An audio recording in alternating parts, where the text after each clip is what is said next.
Hello and welcome everybody to another fantastic edition of Wednesday Night Fights Online Edition, episode 33, coming to you from the PlayStation 4 console. That's right, BBTAG, PS4, you know what it is.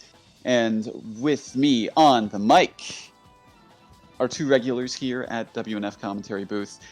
Wonderful, the legendary, the host of the Kraken Atkins podcast, Kraken Atkins, and the Yukiko.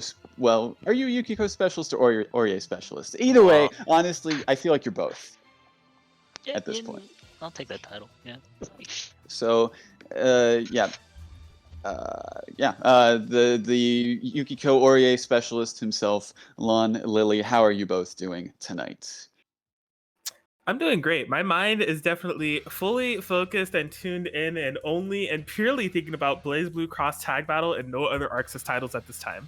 I'm sure that is 100% the case. Yes, and I am ready to commentate some sick BB tag action here at WNF as always. All right. Well, we will be having some sick BB tag action for you tonight. We have a decent sized bracket. 11 people entered tonight. We have we have some good character variety as well. That's for sure. And I'm very much looking forward to seeing how things go with everybody that's I'm seeing so far. Absolutely. Should be a fun time. Not gonna lie, I haven't donated to the Matcherino yet, so I'm going to pull up the link and I'll do a mini show. But just for all intents and purposes, this is fully selfish. I just literally can't find the link, so. But there it is. I have it up now. What I'm trying to do is donate the free 30 cents to the pot. You guys can do so as well. Hit the claim code button if you have not already. We're currently at $2.10. I'm lacking it, so if you're lacking it, I'm not going to flame you for now. But 2 hours from now, if you're not there, I'm going to have some questions for you. It's just a click. Just takes a couple seconds. That's all you need to do, folks. You don't even have to input a code. You don't have to type anything. You just got to click a button. That's all you need to do. Yes. Quick and easy. I see zero reasons for you guys not to do it.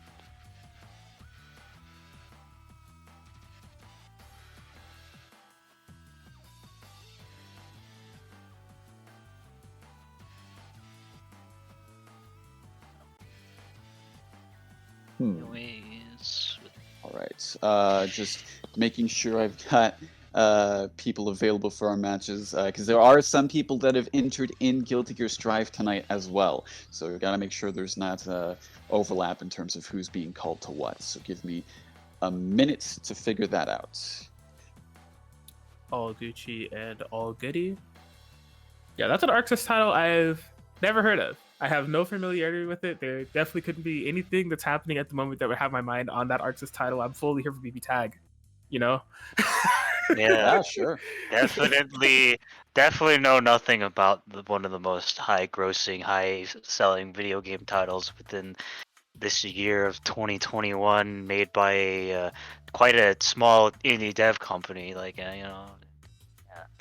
Never heard of it. Never heard of it. Absolutely no words have been spoken to me about this game. I think it's called like Gear Guilty like Progress or something. I don't know. Innocent Machine Struggle, I think is the name of it. That makes no wonder why I've never heard of it. That's a mouthful of a name. It truly is. All right, let's see. Oh man, yeah, a lot of our round ones are in fact playing Strive, so this is an issue. All right, I guess let me ask this one if they're ready. Yeah, lots of Strive overlap, but I mean the great part about it all is that there's just a lot of entrants tonight as a whole. You know, anytime we're able to break over 10. It's always I like that because basically like, going beyond the 8-person bracket and everything. And I think we're at like 12 or 13, so it's a solid number. So people. Or we're at 11. I can't count, bro. Counting Dude, is hard. I don't even know what we're supposed to do. Like when the number gets past 3. Like honestly, I panic.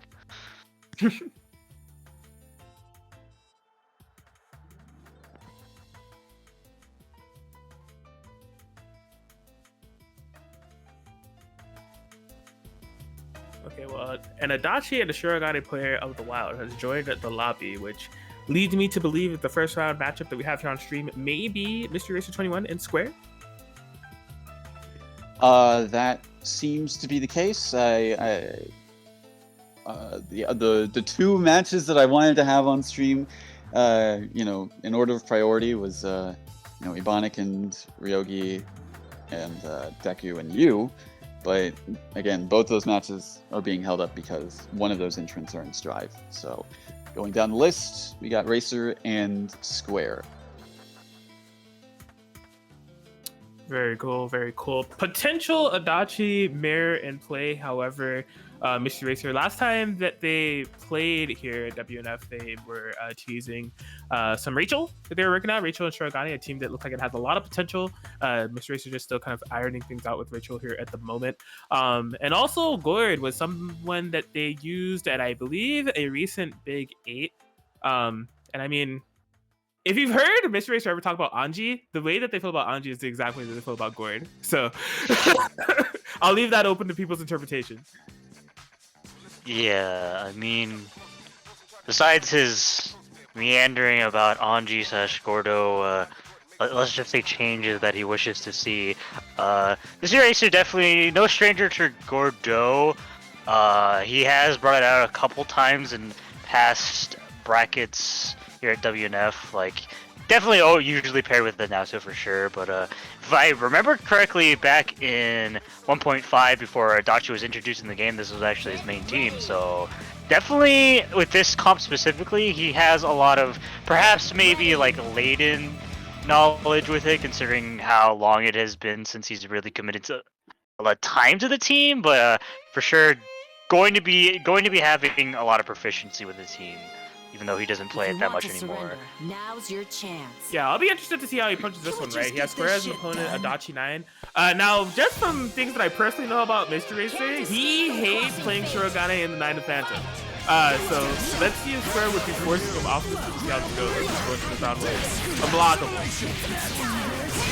Started out with violence immediately. The Adachi already marked so early into the game. Definitely going to be very good momentum for Mystery Racer so far. Yes, we're going to have to be pretty careful about what he does with the Adachi. Going to be playing him on point right now, but Mystery Racer has built up 2 bars on deck, 1 bad call, and he will be dying. Just needs to not get hit. We'll be forcing in the Gordo for Mystery Racer. Yeah, I love the willingness to still apply pressure as man, that was a fantastic bunker from Mystery Racer. I love the willingness to still apply pressure even though Adachi is marked. Because any one of those deals could have just been a Hama and then rip. But I think that caught Mystery Racer a bit off guard and set him up this match.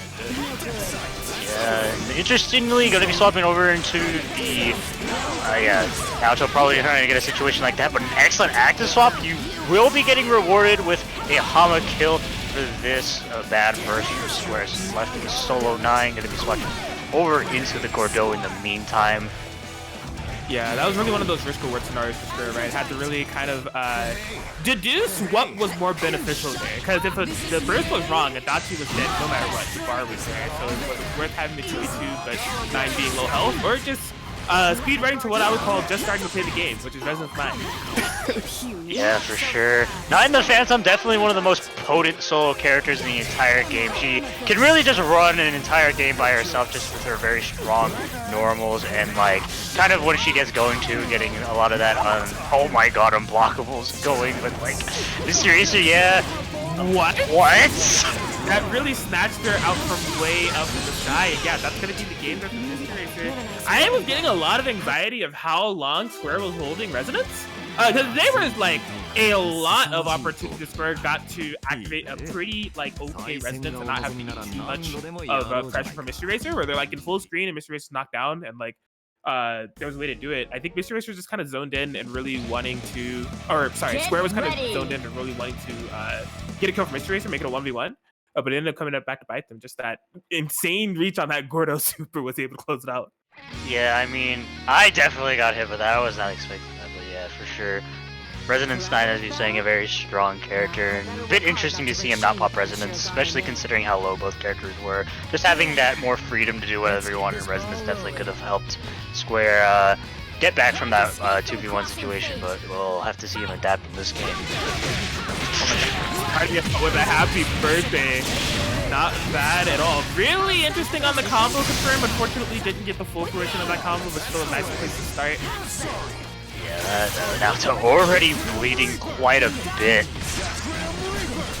You see those attempt challenges where to just kind of poke out those and get out of that cross combo situation. Unfortunately, wasn't able to do so. Shogun is back in. Gonna be challenging the safe jump. Successful counter hit. She's dead. Yeah. Kill off that. You gotta be protecting the Itachi. Just making sure that Gordo doesn't get to touch him. And don't think that's gonna be a kill because he didn't go in a crossfire. We're gonna be setting up the fairy. What's no blocks like? Gonna have to block it 3 times. Yeah, kind of interesting that Square didn't go for more aggressive mix considering the fairy on screen, but it doesn't matter. He steals corner for some reason, but doesn't stabilize into a kill. Yeah, I think. Oh my gosh. Oh, wasn't able to get the punish. That was a bit awkward. Expecting that 5B to be in range. This should be a bait though. How are we gonna punish this? Wait, so I think Square tried to punish with like Adachi 4P and it got Persona broken?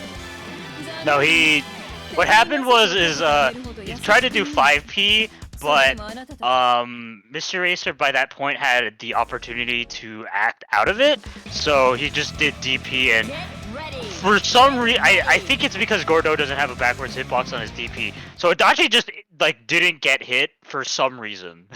Oh gosh, that's so weird. Yeah, because so for that punish, I had my eyes on 9. Because I thought that Square was just going to go to Laser Super and call it a day. So like when I didn't see that, but there's stuff happening on the other side of the screen, I was like, what happened? Like, yeah, that Gordo Super has surprising little recovery. Oh my god, we're starting out with violence again. Yeah, the person is really careful on this mouse. That's almost ending up in a happy birthday situation. Even if it wasn't, it's still great momentum Square. Air block will set up. Does have corner positioning go.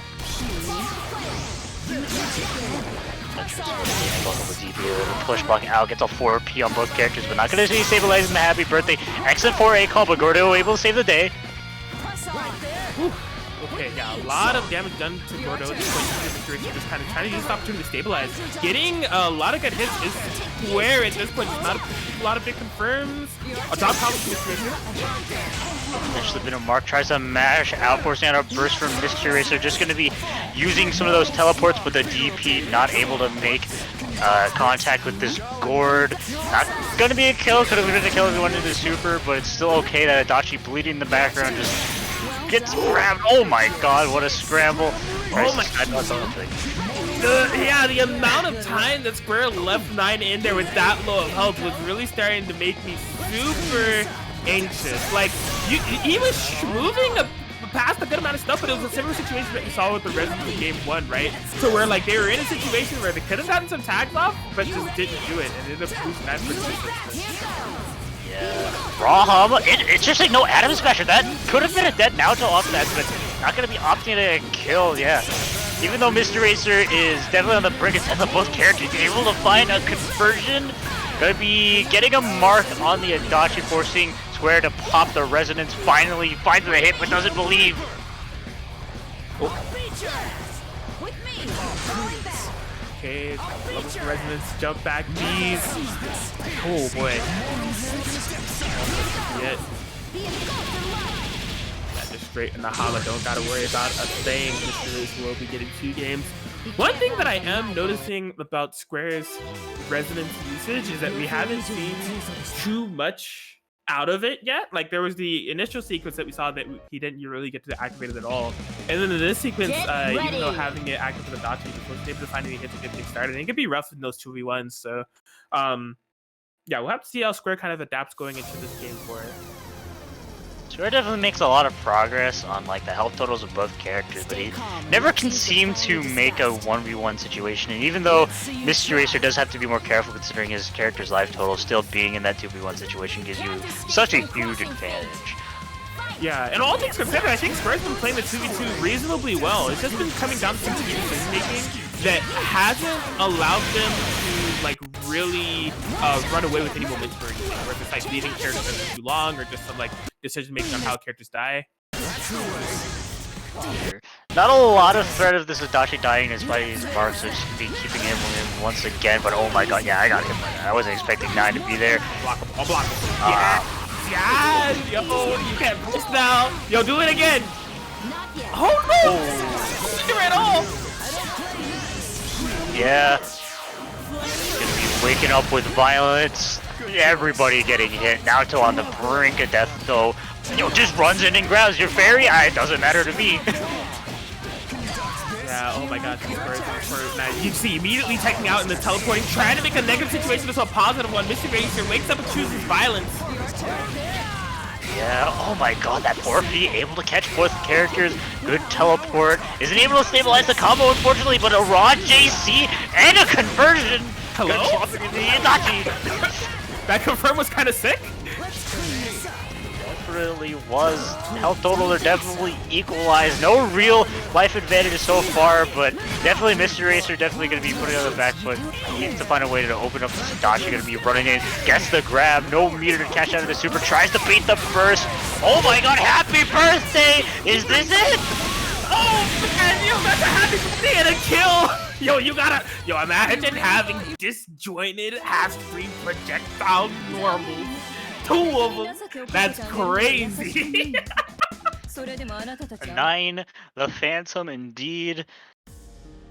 And man, that definitely puts Mr. Racer, I guess, in a more comfortable position. I don't know if he still wants to stick with the Naruto guard for sure. This team, while he is very proficient with it, doesn't seem like a very good suit to finish off 9 Adachi. And yes, the swap will be made, going to be going over to Seth Batista. Yeah, and you see the type of switch that Mr. Racer made too as well, right? Like as I was saying earlier, he does not like playing Shirogane into Adachi. So this is a Mr. Racer team. It's one that we don't see very often, right? It's usually Seth Adachi that's going on, but you can see that Mr. Racer trying to, in this first one situation, have to face 9 to Phantom. I'm just gonna pull out Seth Batista and really just try to nullify 9 as much as I possibly can. Sure. 4B pressure. Sets up a sandwich, doesn't even need more 4B, but a good block by Square. So trying to find an opportunity to get in, but just gets hit with a cross-up AZO. Yeah, let's go! 9 to Phantom. Go move again. Okay. What are you gonna do? Oh, gets the counter hit. JP, this Batista looking not so hot. Gonna be activating the cross combo. Doesn't punish the Crimson Punisher, but it's still going in. Yeah, just doesn't block the overhead, but it's safe burst out. Square. Ooh, just finds it with the 2C. No dip on the combo. Adachi out of sight, out of mind, out of dodge. Not gonna be punished on SDT, but that's mixturization continues. This is gonna be really careful about how they call that. That's for sure. Oh my god, yeah, just gets hit. Oh, you able to convert up. You had to burst. As soon as Mixturation takes to the skies, didn't select the character until the Adachi and Square did not burst. I think. Yes. Does more damage than the DHC. Well, some might say that Square just started playing the game to snipe on the assist already. Counter hit with the jump fade. Oh, unfortunately just drops the ender, but still able to set up the fairy. Oh, that could have been a dead Batista. That would have been a huge momentum swing for Square. Check out Linville. Your needles mean nothing to me. Clear it out of the sky. Still no resonance activation. No passive meter regain. I don't need it. Yeah, I mean, you got 3 bars with the 5C. The Schmicks. Oh my god. Yo, I freaking voice like 5C is so funny. I'm not talking. Oh no. Yeah, I mean that's Batista damage. Definitely not gonna be a kill. We're probably gonna be forcing Square to pop the resonance on this wake up. Oh my god! What a fumbling of the bag! The DP not making any contact. Yeah, I definitely really love that resonance call. Definitely going to be an air blockable setup there, but just able to avoid it with the resonance call. And yeah, level 2 resonance on Square's side. Oh! No, he's not. No, doesn't build the astral in time. So Square's gonna be hurting. Possibly a next set situation for them to die, but still in this. This can still kind of go either way. Yeah, for sure. I mean, hey, those EX misses are projectile and tracking. There's still an orb in play. Good patience. DP straight in. Oh! Oh my god. Goes for the DP.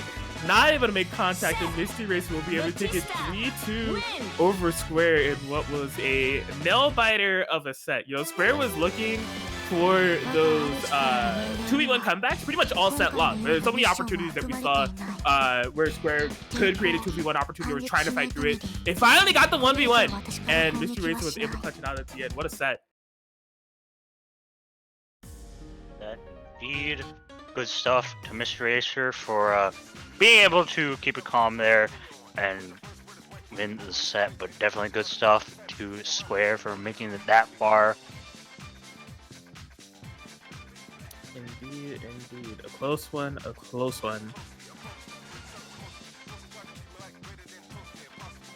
I came back at the moment whenever you were talking about Nine's voice lines. I think that was a good time.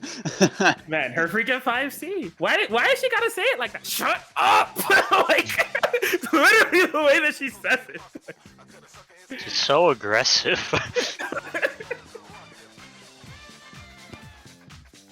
I guess it fits her character though. That definitely feels like something a Nine would say. Just like, be quiet! I need to smack you with my giant fist. True. I don't know. I need if there's a 3.0. I mean, 9 has been cycling voice actors with updates. Let's get the Eno voice actor for 9. That's what the world really needs. I mean, she does have an Eno color, so I mean, hey, it would work. That's all I'm saying. Okay, well, we do have to wait a bit because, well, I don't know if I want to have, because I wanted to have some variety, but it's, I guess, yeah, it's the only match that I see available for Mr. Racer and True Care.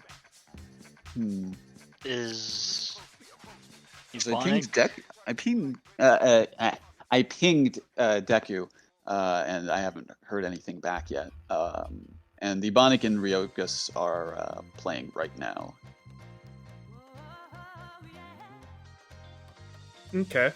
Well, we haven't told the viewers fully about Match Arena yet, and from the first time we mentioned it, the viewership's kind of tripled. So let's take some time for that, see if anything clears up. But yeah, everybody, Match Arena, ! Match Arena chat, or you can do Match Arena, Master Chief, whatever it is. It'll bring up this wonderful link that you can click on. It's going to take you to our virtual pot for this tournament. You want to click on that claim code button on the right, log in through a multitude of ways. Just a couple of clicks will donate a free 30 cents to the pot if you haven't already. So please consider doing so. The players would greatly appreciate it, and I would greatly appreciate it. Everybody on this Discord call would appreciate it. You'd be a cool person. If you want to do a direct donation, that'd be even cooler. Not necessary, but if you just want to directly donate the pot, speed run us to $10. That'd be pretty dope. And again, all information parties would appreciate it. Hey, but if you want to maybe, get some appreciation from people outside of this call, outside of context of this tournament, some people that deserve your generosity is definitely Kite and Books. Always hook us up with the latest and greatest manga in all of the land. And they definitely have some nice manga for your viewing and reading pleasures in the Match Arena Marketplace. If you scroll down, there's great titles such as A Lunar Life and Another World Series, the Shet Skin Reek Saki-san series, My Dad's Queen of All VTubers, we've got the Gotcha Girl Core series, the Yakuza's Got Babysitting series, Welcome to the Outcast Restaurant. It's all there. It's all great. There is a new addition to the shop, at least from the last time that I saw it. So Gotcha Girl Core Volume 2. If you finish Volume 1 and you want some more reading of that series, Gotcha Girl Core Volume 2 now in the Match Arena Marketplace. And all those wonderful manga are also alongside some pretty cool charms and keychains. Be sure to check out some charms and keychains from Quintessential Quintuplets, Girls Frontline, Fate Go, Princess Connect, and Azure Lane. All of those Match Arena goodies are in the Match Arena Marketplace, but of course, please, if you can, click that claim code button for the free 30-cent donation. We would all greatly appreciate it. Very, very well said. All right. Well, during that, Deku did say that they were available, so we will be seeing them join the lobby soon. And they will be up against you, Atkins. Very cool, very cool.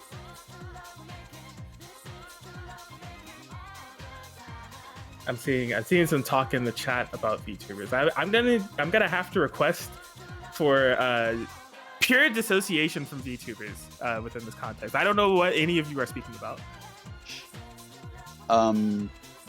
Girl cute. That's what it is. Nanashi Not a Mume. word. No association.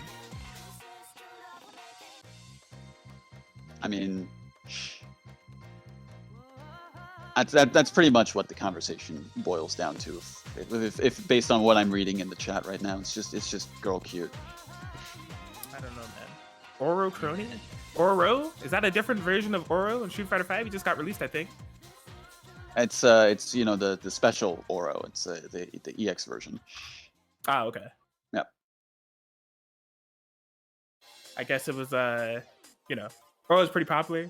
Bringing him over to Street Fighter 5 with a new special edition, the Crony edition. It was only a matter of time. You can kick me off whenever you like, by the way. Like I was considering it. I was considering it, but I was like, you know what? I'm gonna let it rock. Just like Oro's Tengu Stone. Let's go. Nice. Man. Master Chief, ladies and gentlemen. All right. Well, Deku's in, so whenever you are ready, good luck to you, and yeah, looking forward to seeing it. I'm ready to go. This is still round one. Cool. Please dissociate me from VTubers. I know nothing about them. All right, here we go. Is he deafened? Can you hear me? He's muted. I see. You can still choose violence, cheap. Like I'm not nothing gonna stops- choose violence. I'm not. He's already having it rough enough as it is with the strive balance patches. Don't worry about it. Yeah, and his opponent, for sure. That was the thing too about violence. E2 Deku, definitely one of the more aggressive players. I know and have come to respect for how aggressive he is. Yeah, if he's not choosing violence, E2 Deku definitely will. But yeah, chose violence on the round start, but acted ready for it with that JA check. Getting a good happy birthday too. That was not insignificant amount of damage. He just gets the throw afterwards too. Yeah, Yang already being put in the semblance range, and it's been like 10 in-game seconds, and already dead. Question mark. Oh my god, are you serious? Welcome to Batista, y'all. Oh He does my again. goodness. I believe. I wanted to believe in Batista, you know? Give her the benefit of the doubt, but no, I can't. I gotta always say Batista. That's how we live. But whatever the case may be, still able to kill off the Yang, throw off the semblance, get her out of there. All up to Solo Ruby, who, I mean, it's doable with her. As we're already seeing with the 5B. Solo Ruby, definitely one of the better solo characters in the game, but not while you're getting hit. Atkins looks like going to actually be doing a force sandwich. That was gross. I got hit. Cash out on it super very quickly. Don't think that's going to be a kill. Yeah, I would have liked to see him extend the combo. Oh but it's okay. no, just not really quick enough on the draw. Air dashing right past that super, and Atkins going to be taking the first round. That was super frantic. That is for sure. And while E2 Deku definitely can thrive in those kind of scrambly, very, as you say, like frantic scenarios, a lot of kind of Atkins team comp can be well suited at kind of making or punishing poor calls just because of how good Mitsu buttons can be and how hard they can contest. So, yeah, E2 Deku choosing maybe too much violence in that first game. Man, what a clash. Did she clash with the 4P? Yes! She armored through an assist. Armored, yeah. Armored through, Mitsuru got the assist, getting the happy birthday. What is that, 7, 8K? Almost 9K. And just sniping, oh, unfortunately, yeah, didn't catch the assist that was called during the cross combo flash, so got hit out of that. But still, able to get the throw. Not quite putting Yang into semblance just yet, but has to be careful if she does armor a hit.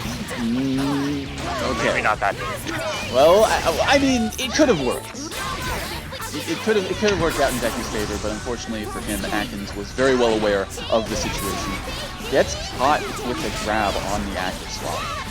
Deku does have level 3 resonance, gonna have plenty of meter regen to spare, and yeah, doing some good damage on this Batista as well. 1-0 situation, blocking the fight. See, baits out the DP. It is Batista damage, so unfortunately this would not kill. But yeah, gonna be getting the cross combo. Ooh, a reset!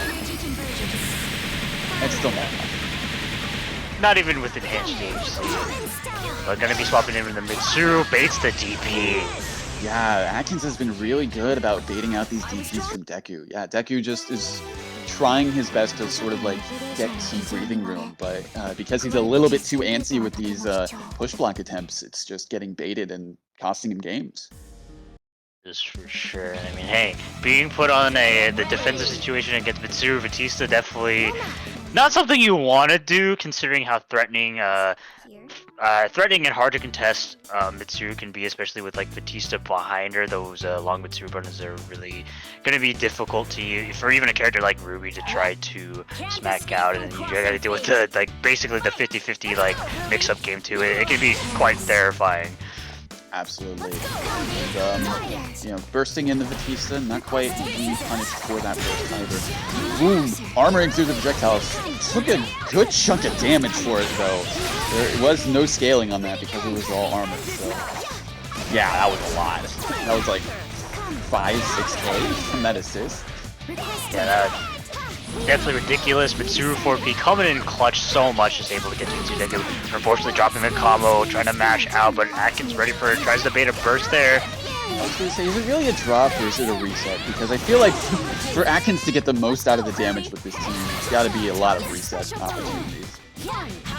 That's for sure. I mean, Mitsuru Batista is good at a lot of things. In the damage department, definitely not one of them. But armors through the 4P, not enough meter to cash out into a kill, I think. But going to be blocking in the corner positioning, going to put Atkins in a very comfortable positioning, jumps out. Ooh, I was anticipating a DP from somebody in that situation. Okay, armors through the Batista projectile. Oh, good conversion off of that too.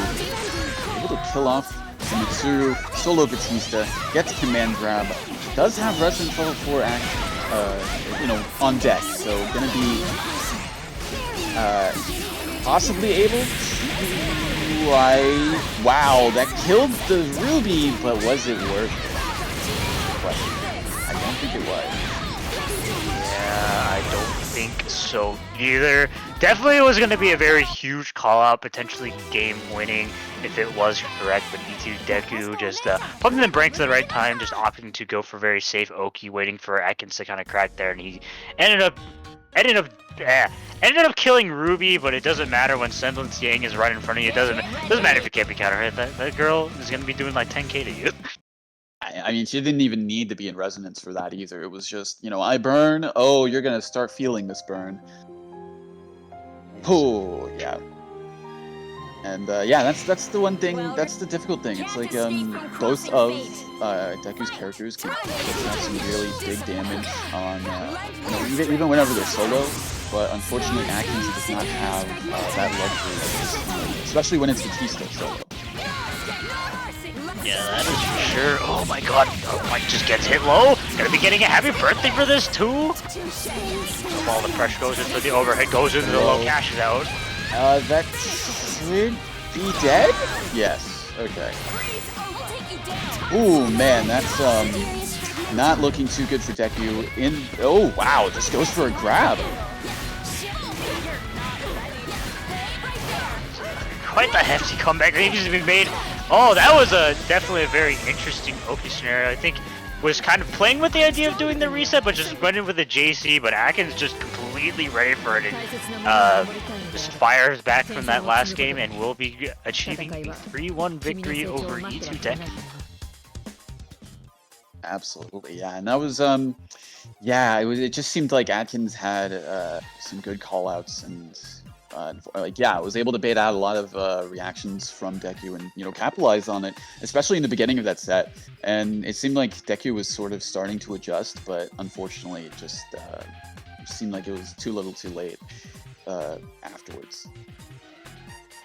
Yeah, for sure. Definitely a lot of the tail of the game was just the Mitsuru Batista kind of solid, very incredibly solid neutral and just incredibly threatening pressure game that it can really get going, that just allowed Atkins to really find his groove and kind of keep E2 Deku in a very uncomfortable situation, forcing out a lot of mistakes on his part and just able to snowball from there.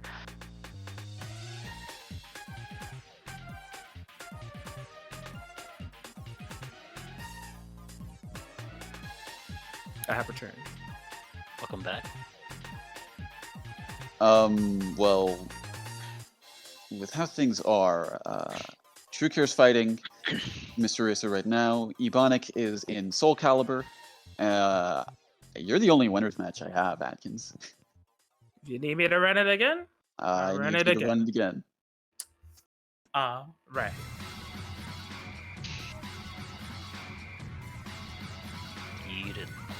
Next match will be at Kraken Atkins once again versus the one and only Monkey 4012.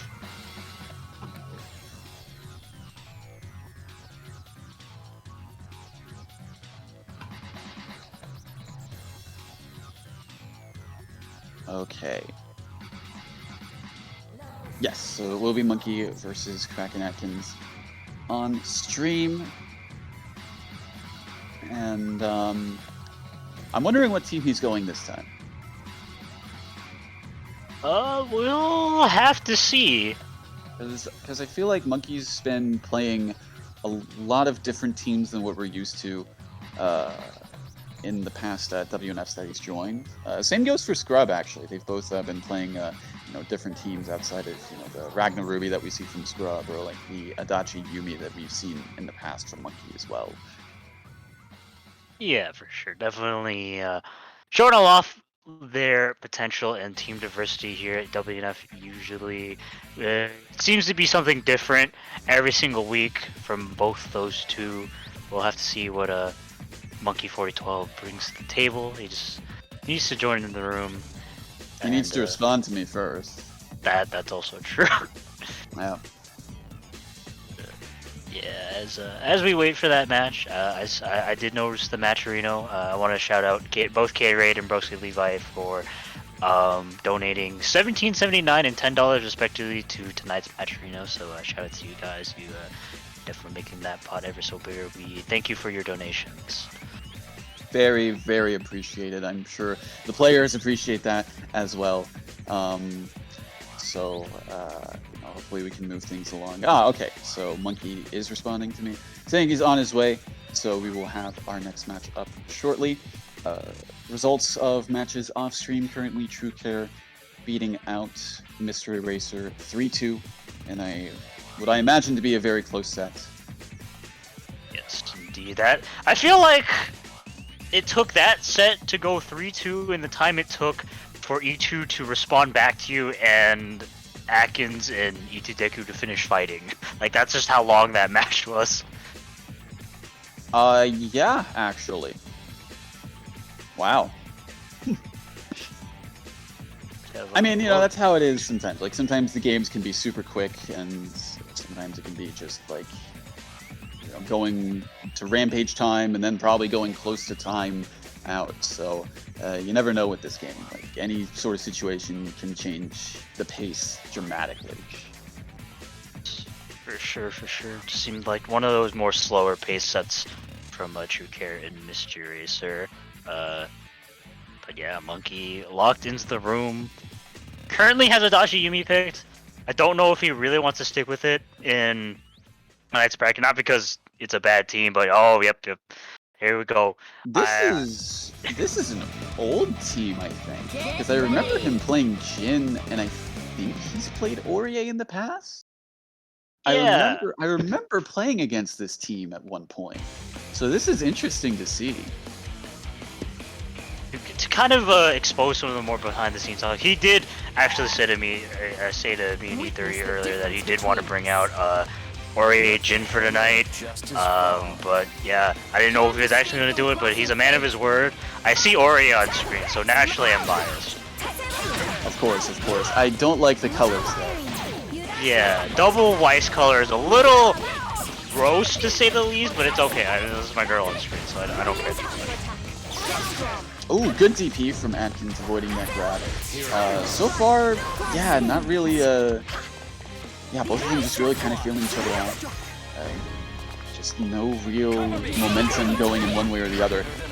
I was about to say that was about to change, but, ooh, but unfortunately, just, yeah, it's just really just small hits currently. There's nothing too big as of yet.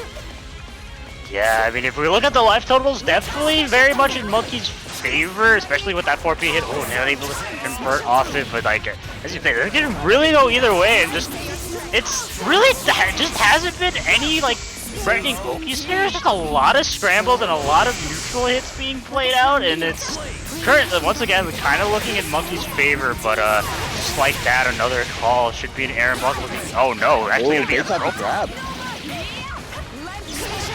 Oh, baits out the DP2. Almost ran. Oh no! I was gonna say he almost ran into it, but good awareness to just sort of block. But tried to go for a punish, but whiffed. It was yeah, I guess Aurier's in a sort of pseudo crouching state after that DP.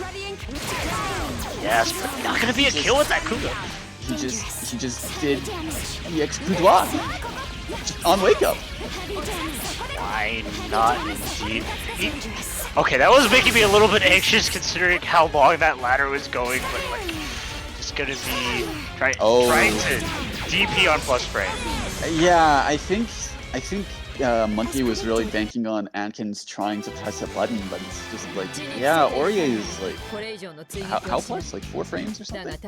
She is +2 of that. I think actually what he was trying to call out was a jump out, because that's a very common situation you see people who are familiar with the Aurier matchup do, is after EX thrust, Aurier is not plus enough to actually properly catch a jump frame, so you can't actually just up back out of that situation. So I think Monkey was banking on that, but Atkins just staying patient. I see. Alright, well, I mean, that's why you are the Aurier specialist. You know, situations that would be in. Oh, that is, well, at the very least, Jin fell out, so not a significant happy birthday, but still. Ooh, good 4P call. Able to get that Mitsuru out of the air. Unfortunately, dropping the combo afterwards. I didn't even notice the defuse. Yeah, it didn't look like Monkey was either, but I mean, catching Atkins in a lot of situations. Ooh, yeah, dirty crossover there with the 4P. Yeah. Going through, make it burst safe, killing off the Mitsuru early, and ooh. I understand the mix. I understand what he's trying to go for, just a little bit. The execution is a little bit off, but yeah, Atkins in a rough position, to say the least. Yeah, that's for sure. 2 relatively healthy characters. Oh my god, gets a throwback. Zisa needs a ton of hits to make this happen. Going to be spending some of the cash to make it a little bit easier, but I mean, that's only 5.4k for 2 meters. Yeah, gonna need a lot of hits like that. I mean, the Resonance still in play. Oh, goes to the Graham Blue 2C into Super. A lot of his meter is gone, so we'll be popping the Resonance afterward to gain some of it back. Ooh, gets hit with the sweep. Yeah, Atkins going to be taking those cross combos as well. Going to be losing a lot of that Resonance time. Oh, gets the reset too afterwards. Should be a kill on the Batista. Okay, I was kind of worried because it looked a little bit shaky there, but Monkey proving that his execution is still good with Jin and able to get the game. Yes. Get ready. Yeah, I gotta say, it's very interesting because it's like it's really difficult to tell who's gonna win this because it's like there's not how to put it. There's like they're both really good at just kind of like filling each other out currently. You know, with the teams that we're seeing, and it's just kind of like a lot of it is just kind of like little hits here and there. So until somebody gets that big hit, I mean, as we just saw, until somebody gets that like big hit against the opponent, it's just a lot of little scratches essentially. I mean, that was you know a happy birthday, but that was only 3k on both. Yeah, funny opportunity to start some pressure. 50-50 mix-up game doesn't quite convert off it. Nice bait on the DP with that active swap. 2C starter. I don't know what exactly that was considering it was DP starter. There was no threat of the burst, but oh my god, yeah, gets clipped low. Monkey definitely having the life advantage so far. Slapped it around. Oh, I didn't know what side to block. Gonna be catching a super immediately, but misses the arrow. That specific angle, unfortunate, misses the DP. It's Batista. Yeah, I was gonna say it's really hard to tell. Oh no, I was gonna say oh my god, spaghetti. I mean, Jin's dead. Yeah, that's already damage too, so it won't be a kill. And drops the combo, but it's okay. It's just a throw reset. I don't know what's happening. All I know is there's chaos. There's chaos. I feel like Monkey was trying to go for a what was that? Trying to go for a throw bait after that resonance call, but Atkins not biting. This is a he bet it all. Oh my god! Ori sucks! Oh. Ori sucks! Just hang back, Atkins. Just hang back. You don't want to get asked. Yeah, I mean, he has to be careful. That's a full screen tracking Astro. Baits the throw too. Oh my god. I can't believe he spent all of his meter to get in, and it. Bruh, it's not gonna be a kill, but I mean. It's not gonna be a kill, but now it's actually a one-touch situation. So you gotta be careful. Ooh, it's clipped low. I mean, considering that starter. Oh no! Dropped it. Atkins getting the DP. I still can't believe it. Poke Dude is right. Batista Astral is a movement option. Yeah. What a round. And all I gotta say, man, is good stuff to Atkins, but Ori sucks! I honestly did not know that there was a dead zone for that move. Yeah! But you've seen it here, hopefully first, folks. That move does have a dead zone, and my goodness, what I gotta say, even though he spent all of his meter, that was actually worth it. That was actually worth it. It ended up being worth it in the most, like, whack way possible, and I mean, it's forcing... Ori is still in play right now, but it's gonna be swapping over to Ruby. I definitely think that this is a more solid overall team comp compared to Ori Jin, but we'll have to see how it works out. Oh, yeah, 50-50. Well, I can definitely tell you this. I know somewhere out there, Glintz is very happy, considering that it's the high immune team. Yes. I don't think he's happy seeing Ori get smacked around like this, but finally finds a way to get out of the corner. Going to be swapping in over to the Ruby. Look on the cross up. Oh, but a good block of the DP. 2A starter, not going to be a lot. Imagine not going to be going into a full combo. Don't know if that was a potential drop on the ender, but still okay. Keeping up all the pressure. Gonna be going for that anti-air bait. It should take another active pressing, but I think he did that pre-flash. Oh, that was... I mean, I got hit. I'll be honest. Yeah, the nice thing about Ori 4P is it stays out even if you do an active swap, so you can go for dirty left-right mixes just like that. Forcing I can pop the resonance.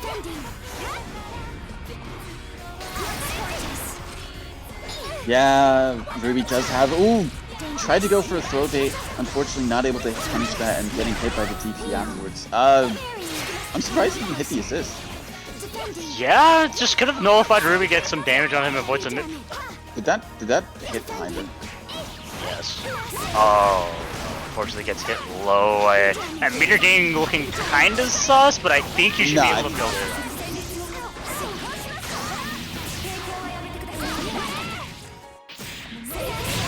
We'll be sealing off the Batista, a very aesthetic 7,070 damage, and Monkey will be tying up the set.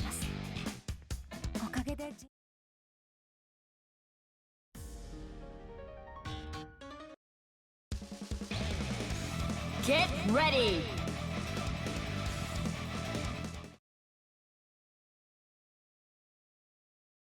I gotta say, yeah, the team swap seems to be working out so far for Monkey.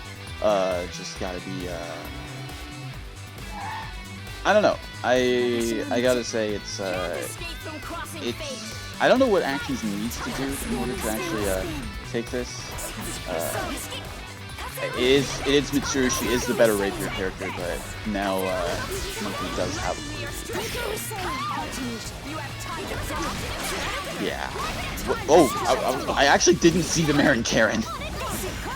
So I was like, what hit Aurier? Ooh. All right. Yeah. Good 2B hitting the burst. Going to be getting some good damage on this T-Stage. J214A setting up the pressure with the EX thrust, goes in for the delayed overhead miss, tries to go for a reset. Yeah, she can special cancel that on block, trying to jump out. Monkey keeping up all this pressure, putting Atkins was in an uncomfortable situation, but finally just out of the corner. Not a lot of resources to spend though. Going to be airing this Poirier. Sets up a sandwich scenario. So he's swapping so many sides, spending so much push blocks to avoid that situation. But yeah, Monkey still has his cross combo, but and will find a 4P. But unfortunately drops the combo. Sets up another sandwich. Has to be really careful. Good defense from Atkins. Unfortunately gets hit at the end there. The DP's out in order to make sure Batista does not get hit. Ooh, this is okay. All right, DP's Aurier. I was gonna say you need to swap that Aurier out real quick. All right, and yeah, Ruby gonna be taking some hits. Yeah, able to. Trying to bait out a burst. I think. Yeah, I think so as well, but the power of Ruby Button is able to prepare in the end. Neither character does a lot of damage, and especially when you're dropping the Ender, goes in with the overhead. Is that too far to convert? No, this could be a kill on this Aurier. Builds both up 4 bars, but drop the Ender! Drop the Ender! Oh, loses Batista for that. Oh, left the solo Mitsuru. Oh, unfortunately, yeah, drops the combo yet again, unfortunate. Aegis Reflector. Oh no! And unfortunately, I think he tried to push block that, but was a little bit too early. Yeah, I think that's what happened as well. That honestly, visually speaking, I think that's what should have happened. Considering that Ice Mirror was really on top of Ruby, but I guess the active frames just weren't, well, I guess active enough to really make Monkey block. So yeah, Atkins able to take a 3-2 victory over Monkey. I gotta say, that was a nail biter there in that situation. It's similar to what we saw in the match that Atkins played against Deku. It was like, got the super, killed off the assist character, but unfortunately cost their own point character in that situation. So because of that trade, it was just kind of like, yeah, it was just kind of a situation where it was just kind of like, well, was it worth it? And unfortunately, for Monkey, it didn't seem like it was in the end. Very, very solid play. I mean, for both players, for sure, that was definitely going down to the wire, but Atkins able to prepare in the end and gets into the winter semifinals against, we'll be fighting True Care, and we have our next winners quarterfinals match locked in Yo Face Scrub versus Bubonic Plague up next. Well, actually, Scrub's going off to play Strive. I see! And thus, Ebonic's going to be going to play Strive as well. I see! Does that mean Atkins is going to be put through the gauntlet? Is he going to be on stream 3 times in a row? I mean, honestly, I think that might actually be the case.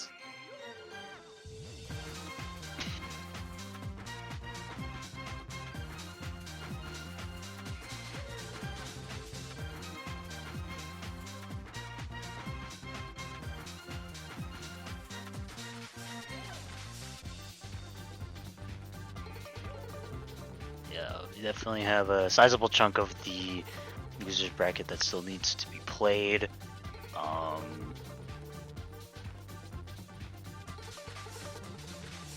like how Mr. Racer says he got hoed, and I'm like, you're like the boy who cried wolf. It's like, you know, you get hoed. You always say you get hoed, and it's just like, well, you know, it's a thing of you now. I don't care. I don't care that you get hoed.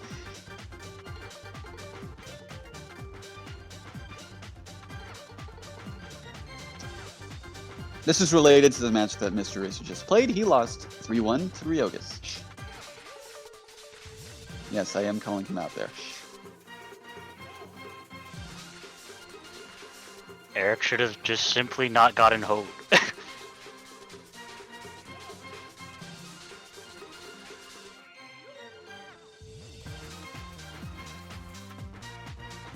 That locks in that part of losers finals. I guess we're still waiting to see what the verdict is on terms of next stream match.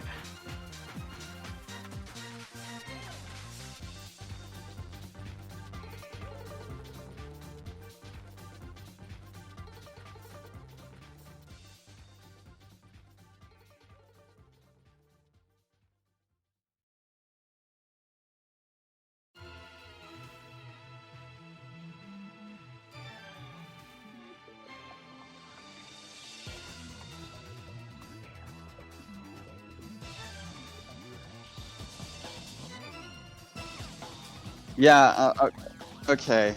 Scrub literally, he said, I'm going to play my match, and then like not even 5 minutes later, he's like, okay, I'm out.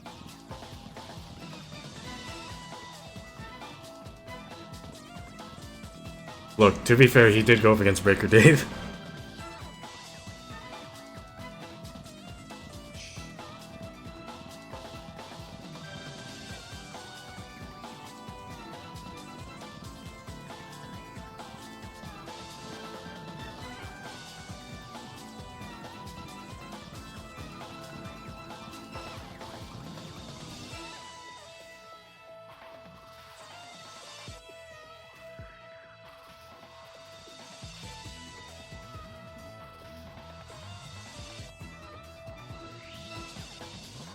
Am I really having to pull my TO status above Monkey right now? Just get in here, please.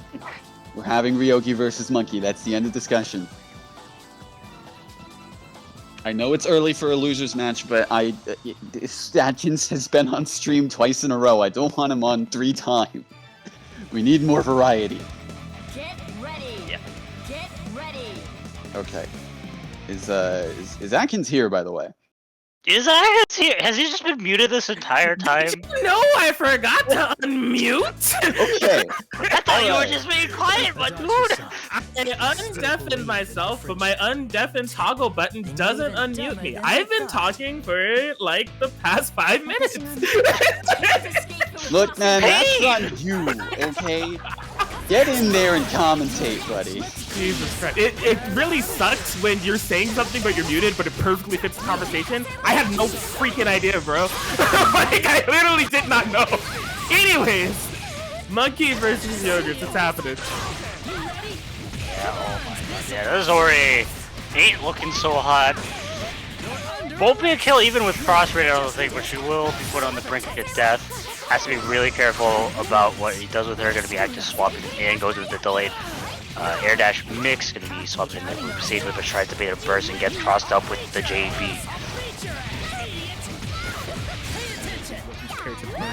I see Ender gets the cross up. Well, burst safe with that cross slash. He's been making a lot of progress so far, but that was some disgusting mix. Monkey, something that I've noticed from watching and playing him, he's really good at like those really odd air button cross-ups of like the backwards hurtbox or backwards hitbox of like Ruby's jump buttons, Ori's, and even like Ragna's. It seems kind of ridiculous, but trying to find an opportunity in. Oh yeah, JC was air hit, so just gonna be smacking him down. And a nice backdash out of the pressure. Making a lot more progress in this 1v1, but unfortunately gets tapped low and will be losing the first character. Coming in with solo Ori, activating Resin, kind of nullifies some of this cross combo and getting a poke.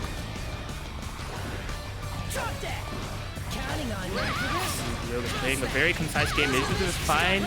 A Narukami 5P, and what was possibly a kill for Naru, wasn't able to quite cash it in, but gonna be able to punish this GT. and no drops this time around as Ryoga fills up game 1. And done.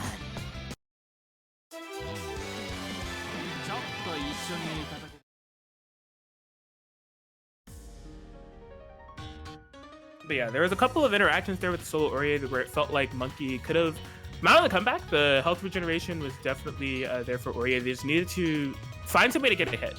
And Ryoga's just played that really concise, not over committing with Adachi too much at all. And it was just that straight Narukami side P that kind of led things off from there. Even with the drop combo, was able to at least make the DP afterwards. Yes. Yeah, the last hit is what matters, and it seems like Monkey has had enough with Ori right now, but he has not had enough with the Hymen teams. Power Glinty is still with him, but will be taking form in another team of the Ruby Mai. See how this works out here.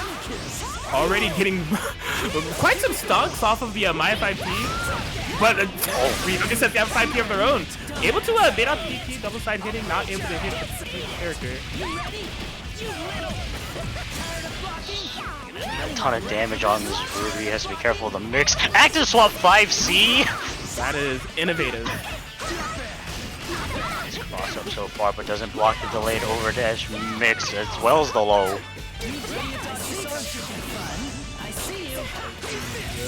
Fighting out of the corner. Oh wow.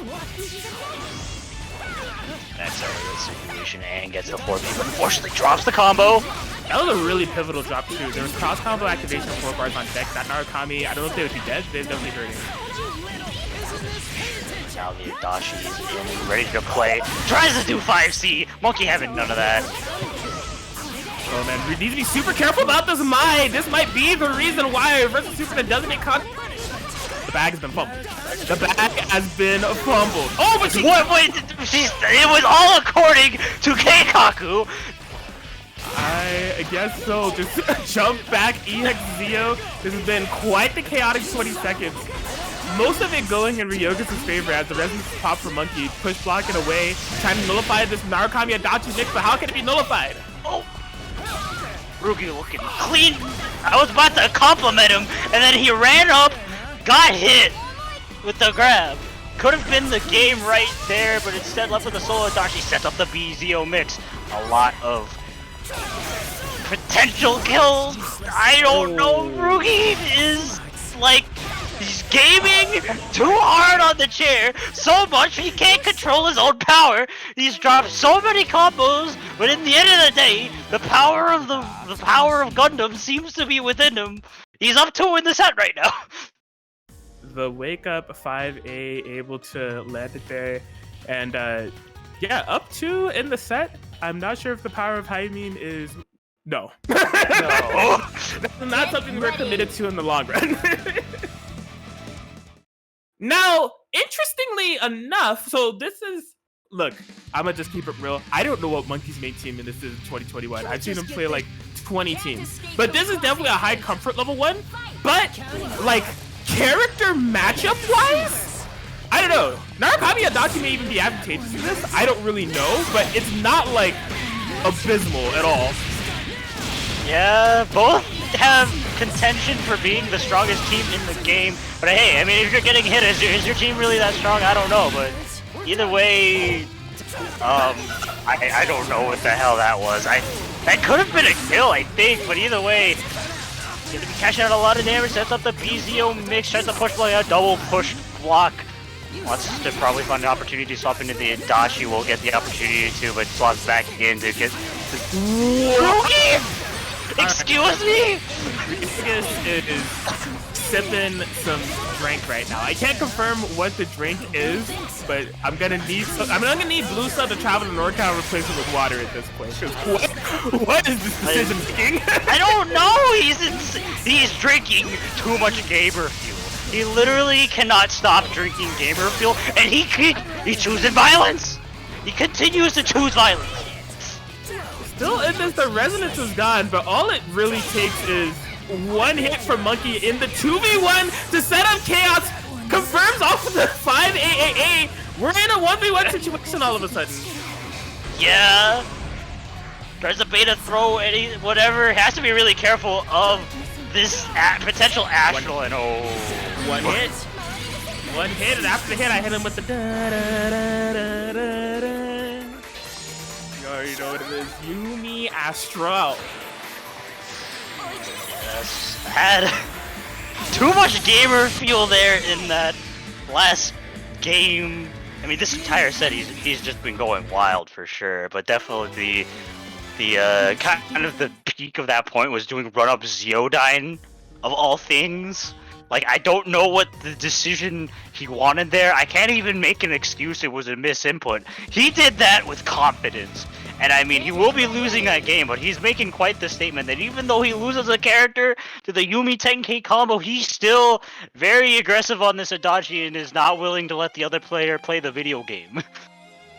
Adachi-san. Yeah, man, I got nothing for that last match. If anything, that was so Monkey in that situation in the 2v1, despite how chaotic it was, him being able to win with the Yumi Astral just kind of showcases how many win conditions he still had at that point, despite how it looked and how chaotic it was.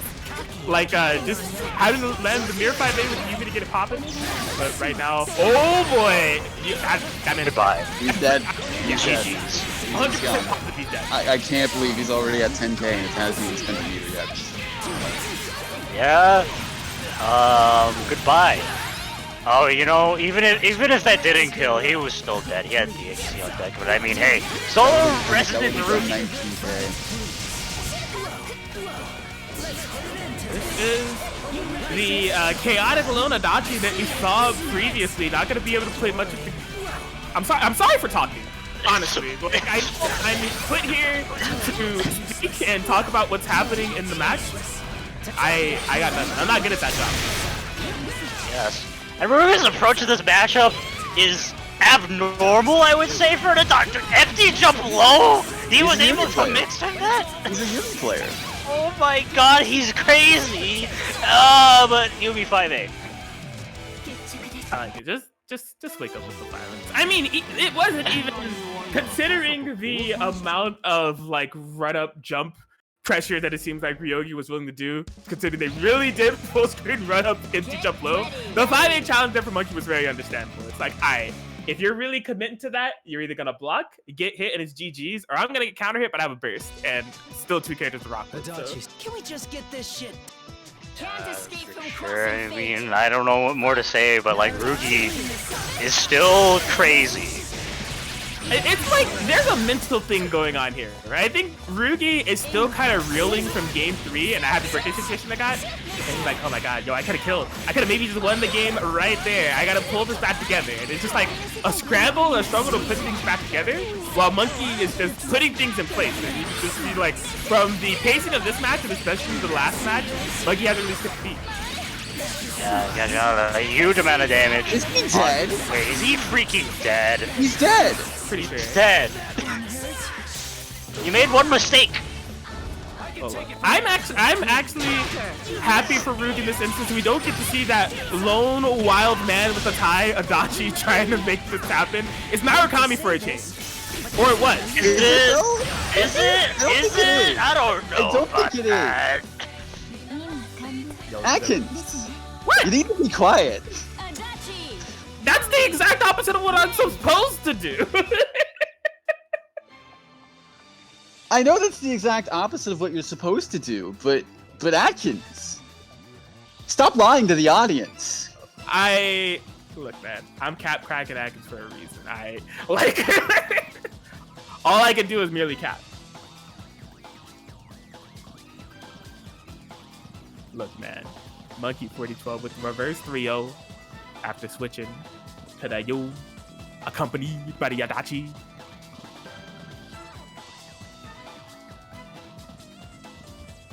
Yeah.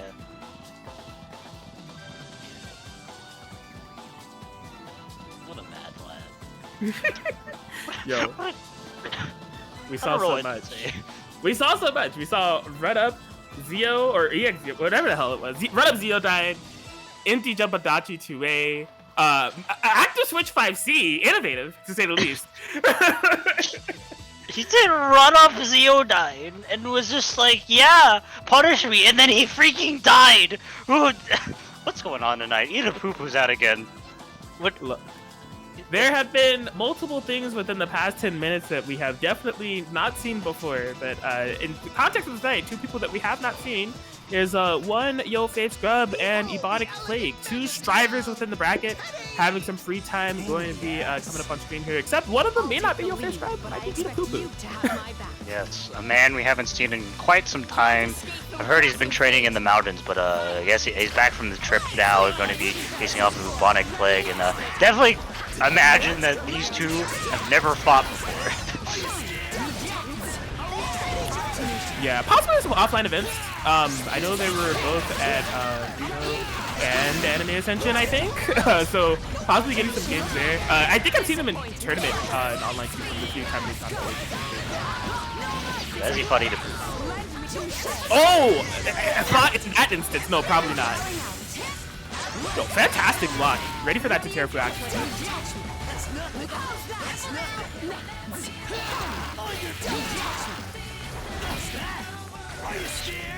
Very much, yeah, kind of very scrambly.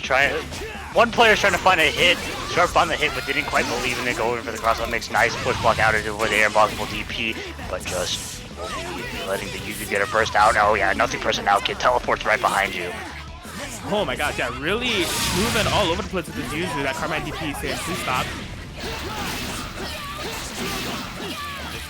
Big here for Scrubbers, give Carmine some life back. Not gonna get him out of here though, keeping him in, and that's gonna be a burst punch as well. The Yuzu to die in this situation, gonna be getting some health back as well. Oh my gosh, the high air resonance here from Ebonic. Yeah, but nice block on the fake cross up with the bomb! I saw it. I saw it after the resonance activation. I was like, that's gonna come into play, isn't it? Oh man. Okay, push blocks himself into the food. Okay, just from pure chaos alone, Scrub merely lost a Teddy there. Yo, this is looking kind of possible here for one Ebonic Plague. Hold up. Yeah, that's. Oh my God, Atkins, please! How many people have you cursed today? Wait. What do you want? Okay. What do you guys want from one crack attack? Do y'all want me to talk? Do you want me to be quiet? Do you want me to tell the truth? I'll tell you what. 2 out of those 3 options can't happen. I'll let you decide which 2 out of the 3, but they can't happen. Should I keep you on commentary? I got nothing, dude. If you're playing in bracket, don't watch the VOD. Don't watch the VOD. Should I really keep you on commentary? Oh, damn it. It's okay. It's okay. Everything is okay. We're just gonna go into this game 2. That's a fact. That's not a lie. We are going into game 2. I don't know. Is it anymore? I don't know if I. Put everything on the line. Bro, I guarantee it. Can't escape from crossing fate. Here we go. I'm not even gonna speculate about round level. I'll just see. Alright, there. You know, simply just say all what you want to say after it happens. Easy. Yeah, I do like Ebonic's approach to the Mitsuru Teddy matchup here of just like, I'm just gonna JA my problems away, which is not a bad approach to this matchup at all. Teddy goes airborne. If there's nothing keeping you grounded, just counter, just poke, stop. Yeah. That Mr. J, in the words of somebody, they're kind of nice. True. Use it 4P prudently, kind of nice in this situation as well. Uh-oh, messy guessies from 2019, not quite gonna be able to burst out. Pressure still, I mean, yeah, just finds an area, ends with a DP, in this corner positioning, yeah, just somehow able to DP out. Oh my god, Mitsuru Kirijo. Oh, it doesn't matter, reader positive. Goes in with the mix. Sandwich on the incoming. Oh boy. The resonance activation. Oh, the almost the confirm of the gods, just wasn't quite able to find it. Yeah, not a lot of meter, goes in with the 236A, and not a lot of life on Scrub's side, but hey, that's Carmine. He's getting J8. I was gonna make a comment about, you know, Carmine, arguably more scarier when he has no health left, but it was just scary no matter what. Mitsuru J8. It's quite the nice button. You can see just like the Ebonic Plague's awareness of the dangers at hand, of just like having that full screen behind him to work with the scrub corner, just be like, I'm just going to IAD away. Don't let Carmine get started. Don't let there be any damage done. Don't let him get any life back. And then as soon Resonance was over and he had access to a burst, I'm back to my JA game plan. Let's go. Like it immediately worked. Yeah. I don't want to rant about Mitsuru J because y'all be here for hours, but that button is stupid. Yo, she's kind of nice. She do be kind of nice. I'm surprised more people don't play her, but like, I mean, we have 2 out of the 3 Mitsuru players here. This is gonna be, yeah, that's something you gotta be cautious about with round start against Teddy, even if you're as Mitsuru.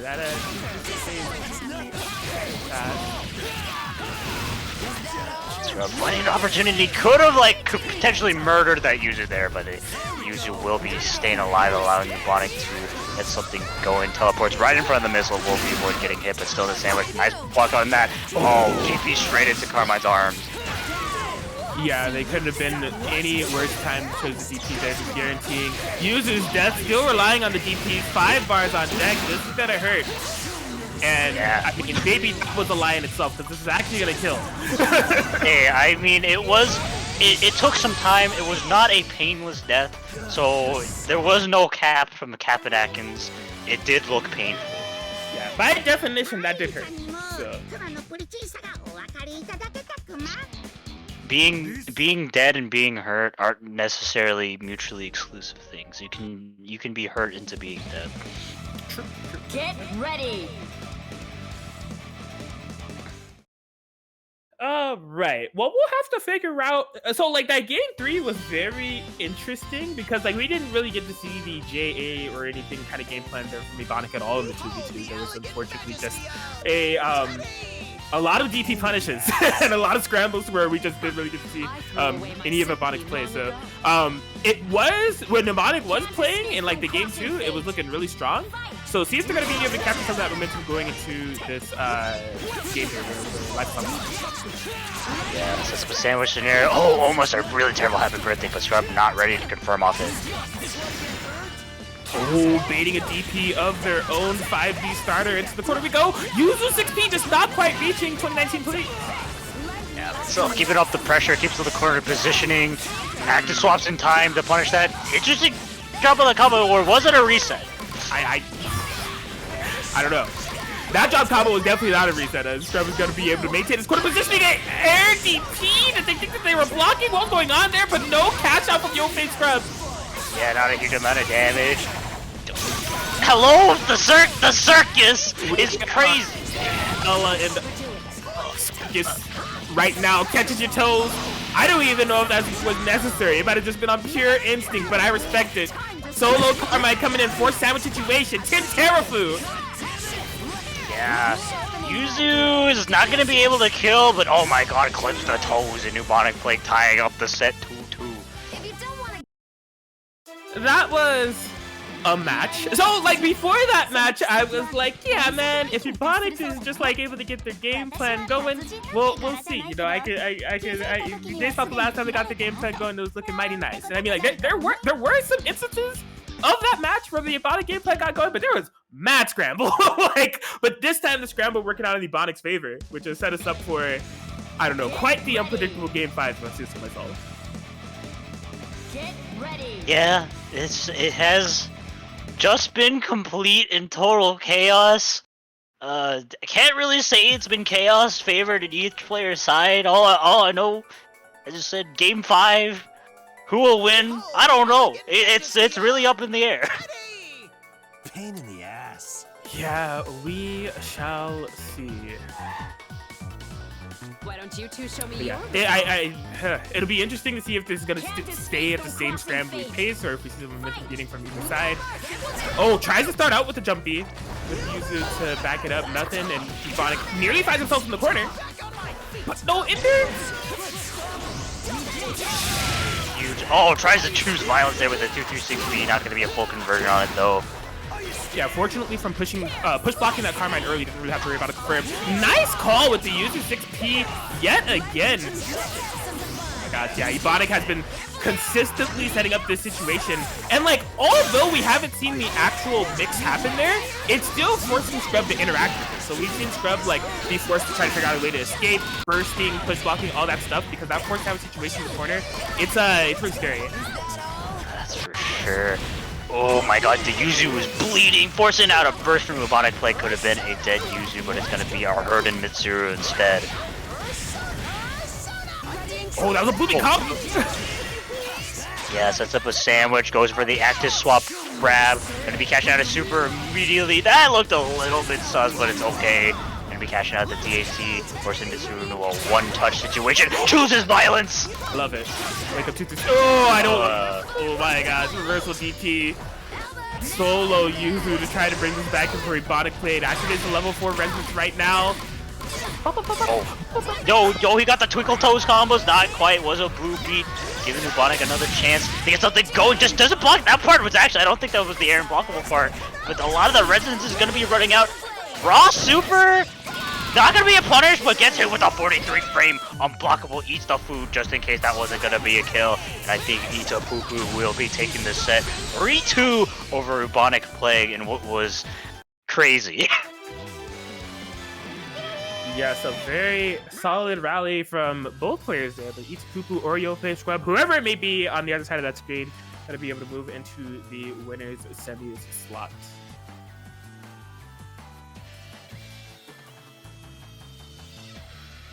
Yes, his opponent in that will be the one and only Master Cheap.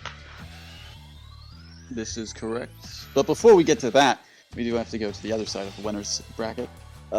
Atkins, it's been a little bit, but you are going to be up against True Care. All right, I'm ready to game. Yes, True Care versus a one and only Cap. Kraken Atkins coming up here. Not a match that I feel like I've seen before. I mean, correct me if I'm wrong if you have fought True Care in a WNF bracket. In the past year and a half of net play tournaments, me and True Care probably played in tournament like twice, maybe 3 times. It's not very many times. I faced them a lot in like lobby matches, but not in tournament sets. So definitely, it seems like there is a good amount of matchup experience outside of like tournaments, just in those casual sets. So yeah. See how this goes with both players having at least some familiarity with each other. True Care though, kind of one of those I guess he can be kind of one of those kind of unpredictable choices here in the bracket, kind of like Scrub and Monkey, who does swap between a lot of teams, but their main squeeze, tried and true, is the Neo Susanoo. So I am curious to see what exactly True Care uses to fight the one and only Kraken Atkins. And I mean, locked in with the main team currently right now. Will it be the main team? Will it be the team that he locks in? We'll have to see. But yeah, this match is good and ready to go. All right, yeah, it looks like True Care is pulling out all the stops. Doesn't want to take any chances. Going with the Neo Susan, and Atkins going with the tried and true Mitsuru Batista. Now, on one side of the spectrum, you have a team with Mix, and you have Batista, who's not really good in terms of solo damage. On the other side, you have Neo, who doesn't have good solo damage either. Has some good mix, but then you also have Susanoo, who more than makes up for it. Man's kind of just looks at you funny, and suddenly you're eating 13k. So yeah, it's kind of be an interesting dynamic of matchups for sure. Oh my god! What happened? What hit Susanoo? Yes, hit Susanoo. But either way, that Mitsuru has been doing a lot of work trying to bait a burst, but True Care not biting. Oh my god! Oh, just all right. Well, there is what was looking really good for Atkins. Now getting DP punished. Looking very, very good for True Care, switching the momentum back into their end. Getting caught with the low, yeah, that's going to be a dead character. I think. Yes? No. But gets the 5C afterwards anyway. So, I mean, really, it was a dead character, quite honestly. it was just a matter of time, and Atkins just currently eating a lot of this pressure. God press? Yeah, just gonna pop in the resonance, calls in the Neo to keep that safe, but drops the combo at the very end. We'll be grabbing the Susanoo afterward. Not gonna be a huge amount of damage, but still good progress. If Atkins super right there, he could have been able to kill off the Neo. I think he was just afraid of like True Care recovering in time and didn't want to do it, but yeah, that definitely could have been a good call out. But nice area. If we went into JCC, I think that could have been a kill. But oh no. Whatever the case may be, no meter gain. Going for fancy routes, but I mean, you don't want to be fancy whenever they could get you the game. Yeah, just gonna be grabbing this. I was about to say this True Care on incoming, but no, this Neapolitan on incoming, gonna put her in the red health, probably forcing. Yeah, just gonna be forcing out a pop out of the Resonance. Didn't quite punish the 2-1-4B, but still has to be really careful. Gets tapped low, and it doesn't matter how much damage Neo does if your health is that low, and True Care able to take the first game. I feel like I've seen True Care go for like these really, I guess, unorthodox routes, and I'm just like, the Susanoo can do pretty good damage without having to be fancy. You just gotta do it. You gotta keep things simple, especially whenever it could put him in a scarier situation than whatever it was that you're trying to do. Yeah, for sure. Definitely True Care kind of one of those players that does go for more like kind of stylish combos, and like we saw there, it actually did come to bite him back. So I don't know what to say. I guess just keep it simple when you're about to kill. But yeah, sometimes he just needs to go for the style. I guess.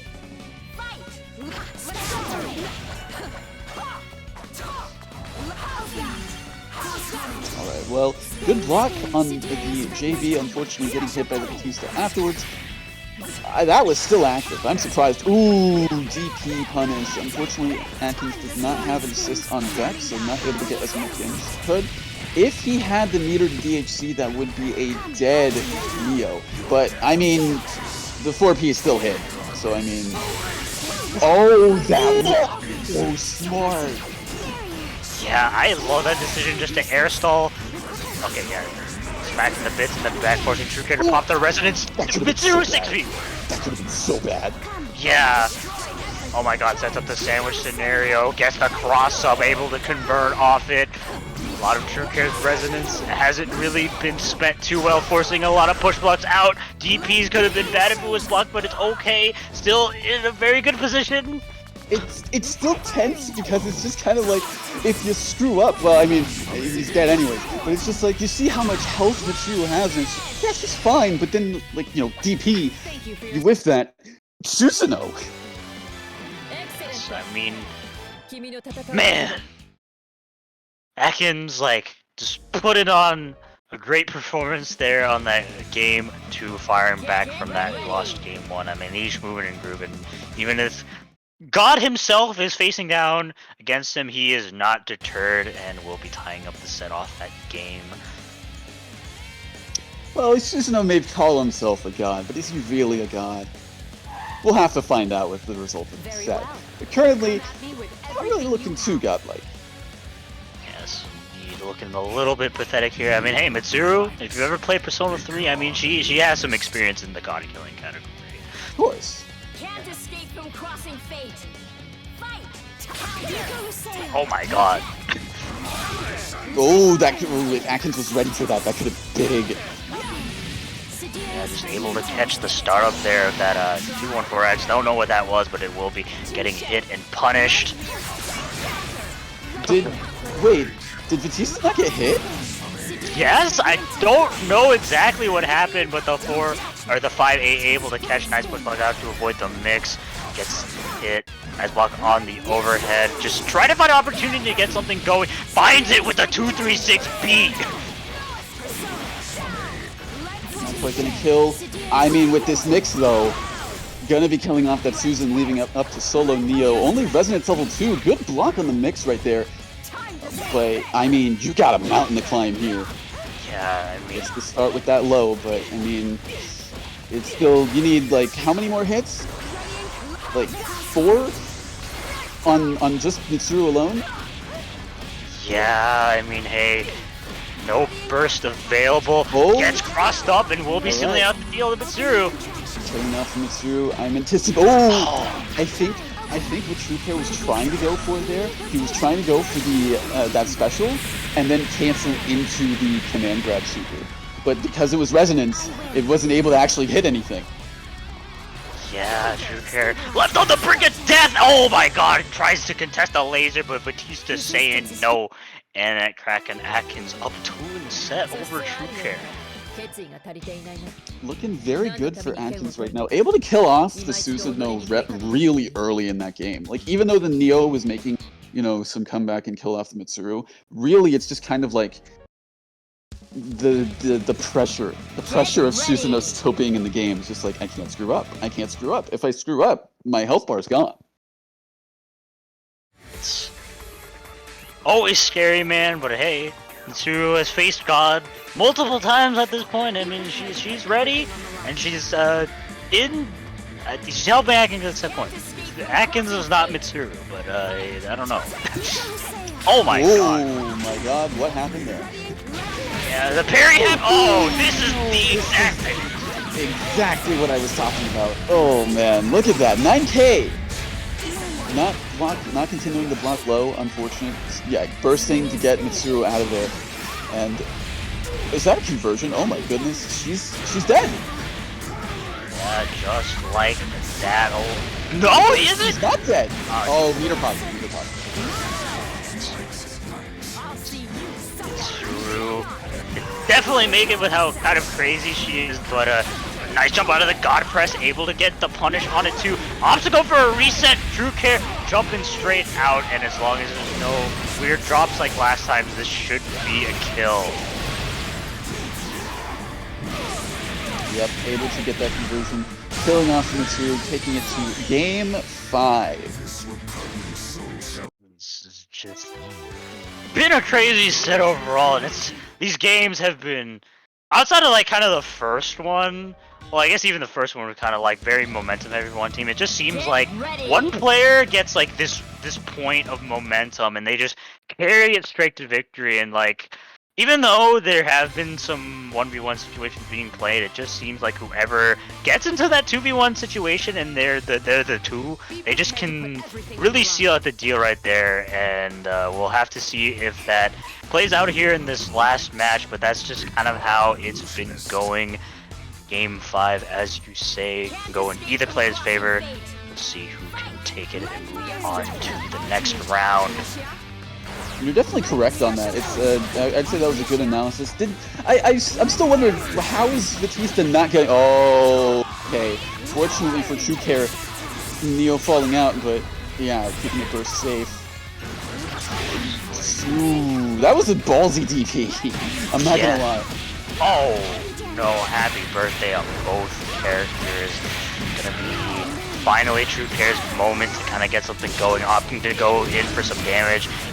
Gonna go cash out into the sword, super equalizing those health totals. Atkins gotta be really careful about this OP. Oh, that's not. Is that dead? That's not dead.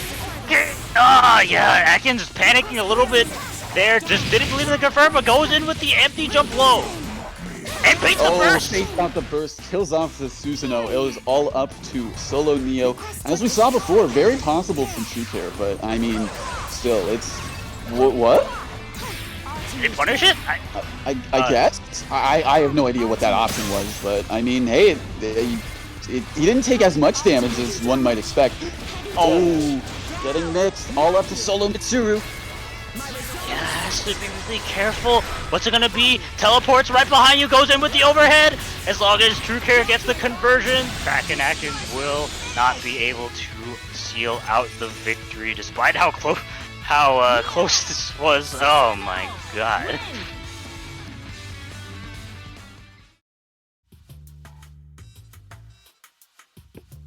Wow. Wow.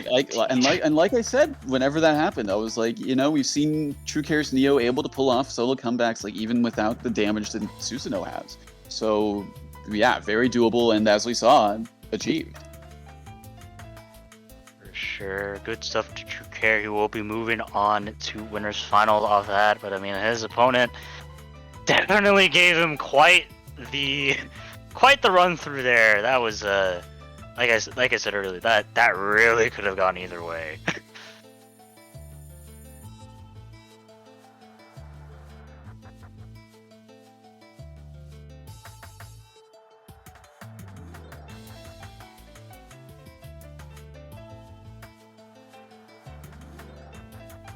Alright, so that locks in the bottom side of winners finals, but the next side of winner finals will have to be decided. It will be the one and only Yo Fave Scrub versus Master Cheap up next. I'm feeling the Mika tonight. I'm feeling this. I'm feeling this. If I get blown up, I'm immediately switching to Akihiko. Alright. Atkins, by the way, you are still muted. Okay, never mind. No, you muted yourself again. Atkins. You said that, and I clicked the unmute button, and I heard it mute me, and I'm like, somebody's capping. Well, you weren't saying anything, so I was getting worried. I'm here. All right. I'll see you all on the other side. Best of luck. If Scrub wins, I'm DQing him. Understandable. No. What if Ichipuku wins though? And then he goes on. Hell yeah, let's go. Get ready. Get ready. Ragna Mika versus Teddy Carmine, definitely a matchup I don't really see play out very much. Definitely, Master Chief has kind of been playing around with Mika more recently. Of course, we know him for the Ragna Akihiko, but he has been liking Mika and playing Mika a bit more often these days, so I don't know how much experience Scrub has against Mika here, but we'll have to see that matchup. Oh my god, Carmine already just taking a lot of that damage, but he will be punishing the Mika burst. Yeah, getting a lot of things here started. Pinroll after pinroll coming into play for Yo Fave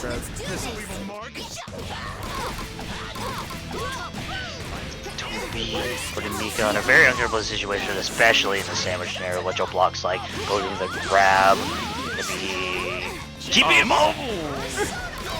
Yeah, it's like the attempt to keep it all burst safe.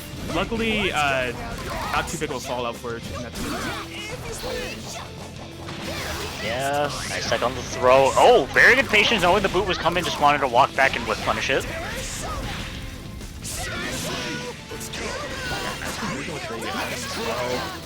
Yeah, he really just hasn't been able to find the footing and distraction this far. Like, it's pretty much after the beginning of it, Scrub's really been dictating a lot of the pace, and I've really seen a lot of assist calls from Cheap. Yeah, both characters on Cheap's side looking really low. Conversely, very high health characters here. Oh, it doesn't quite convert off it. Blocks the 5C, mashes straight out, and it's finally time for Cheap to get something started. Yeah, the first error that Scrub made throughout the entirety of this match was a chance to Master Chief momentum, and choosing the opportunity to cast a good amount of damage on Teddy, spending all the power. Yeah, putting Teddy in a one-touch scenario. I mean, look at how low that health is. It has to block something, and he blocked the low, left with the Soul Carmine. Definitely very possible for him, especially with level 4 resistance. This chip is insane, especially coming out the character though.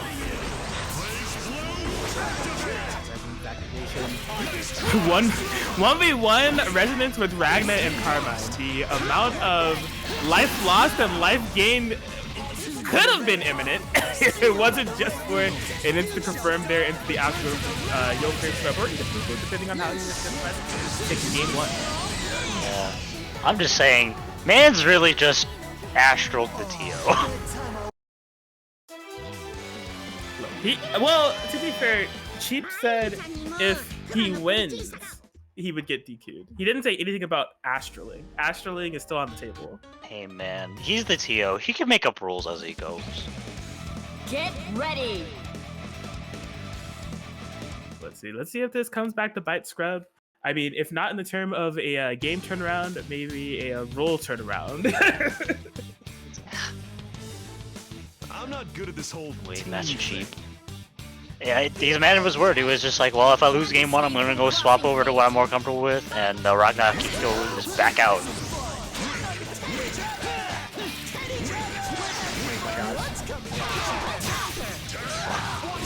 Not deterred by those plus frames, it's just like, yo, I'm gonna press the buttons. Oh, Gauntlet Hades. Okay, yeah, good patience on that, realizing that Scrub was blocking. Excellent defense. Yeah, we're seeing a little bit of a stabilization of lubricate between the two of these players. Chief not getting snowballed this time around. The pick working out. Oh my gosh, I'm jumping across up for some reason. Grabbing this Carmine, hoping to get some damage, more importantly, life back. Able to convert off that, even though it looked really high. Yeah, I had a lot of anxiety about that. It looked like it was just a bit too far away, but Ragnar 6A, don't doubt it. The Gauntlet Hades watches Yofe's nose been on point, which I mean, I think legally they have to do.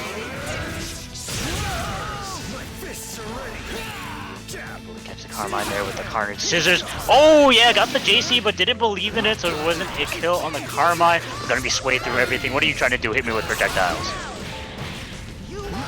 Well, one of the projectiles hit. It's just the exchange for it was that Carmine is dead now. Yeah. Yeah, seeing the pacing of this game is really weird because there's a lot of Yo-Fame Scrub interactions that are trying to get started. A lot of assist calls, a lot of Teddy moving all over the place. Whereas Chief's not really calling a lot of assists, a lot of solo play, and it's kind of just coming down to outplay. I mean, that is some cheap cases that we can expect to see from time to time, but just on the Resin side, he just got his third one. Yeah, definitely cheap.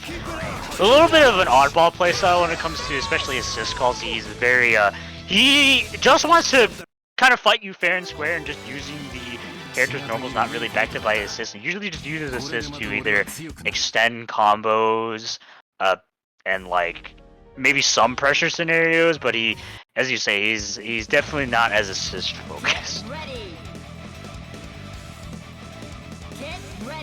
Yeah, we're working out this time around. We'll have to see how that plays in the long game of this set.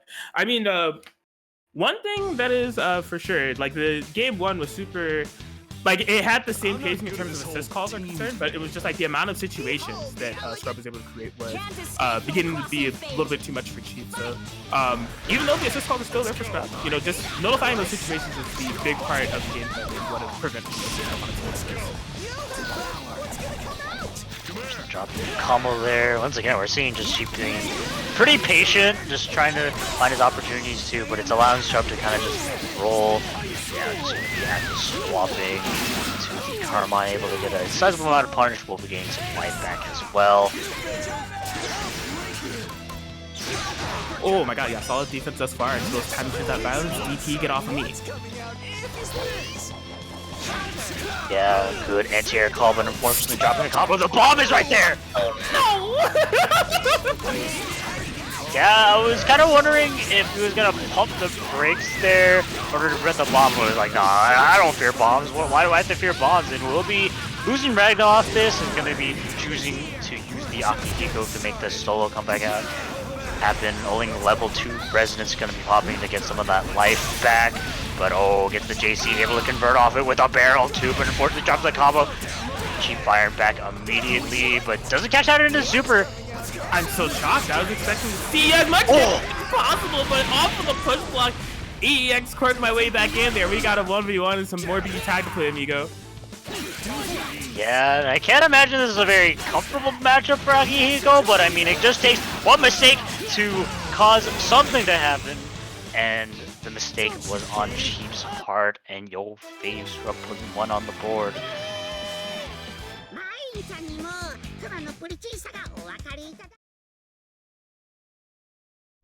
Yes, indeed. Scrub looking pretty clean with this Carmine Teddy thus far. Just a game away from moving into that Winners Finals territory. Gonna be up to Cheap to bring it back. I mean, we have seen their capabilities of doing it in the past. I don't really I'm not sure what is needed of Cheap in order to take this. Because, like, I may have my ideology of what's needed of Cheap in order to take this, but I think Cheap's approach is going to be way different from whatever I propose. Like, my proposition is going to be more assists, or, like, things of that sort, or, like, a more aggressive tone. But that's not the Cheap way. Maybe for good reason. It's not starting out necessarily awful with this game 4. Yeah. Oh, tries to go for the tick grab. Tries to go for it again, but Scrub jumping out. Not going to be a punish. Still set up a sandwich scenario. Gets hit with the DP. Yeah. I am inclined to believe that there was a missed access block. Yeah, just going in with the throw. Opting to burst out or anything. Just gonna let him take all this damage. Not a lot of damage. Oh my god, pivotal drop, but doesn't quite punish the burst. Oh my god, the barrel's approaching. Carmine is just JAing you forever. Great defense on the entirety of the situation, and you keep trying to fight out of this corner now. Yeah, able to convert off the air with the assist. Oh, that could have been unfortunate for Cheap, but thankfully wasn't able to punish it. Oh, but will be punishing the whiff JC. Good starter, 4 bars on deck. I'm inclined to believe that's a kill as long as there's no drops. He goes. Okay, yeah, he's gonna need the 4 bars to spin on him to seal the deal for the punching man. Just Ragnar coming in. Level 2 resonance activated. Just trying to chase down this Teddy. Yeah. Yeah, the food is kind of acting like a barrier here. It doesn't look like Cheap wants to eat it. Oh my god. Scrub somehow didn't eat it in that situation, but still, gonna be finding a hit on this Ragnar. Gonna be running out his resonance. Gonna need it to do the old-fashioned way. Respect the buckets! Yes, and buckets and chaos and foot there from Yo-Face Scrub, able to seal the deal and get the 3-1 win over Master Chief and move on into winners finals. Like true care into the winners finals. Though Cheap still has the side to run through.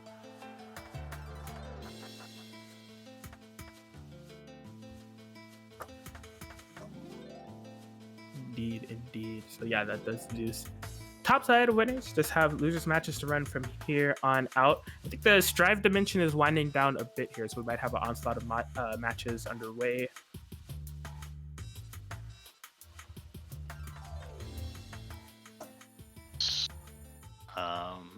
Okay, Ebonic versus Square has just finished up.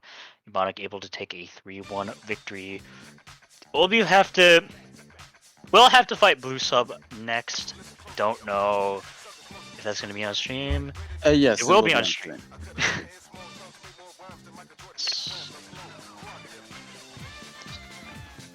Interesting match so far. Looks like Blue Sub locked in with Seth Elizabeth. Gonna be opting to go with it. Definitely a team that Blue Sub has been practicing for quite a while now.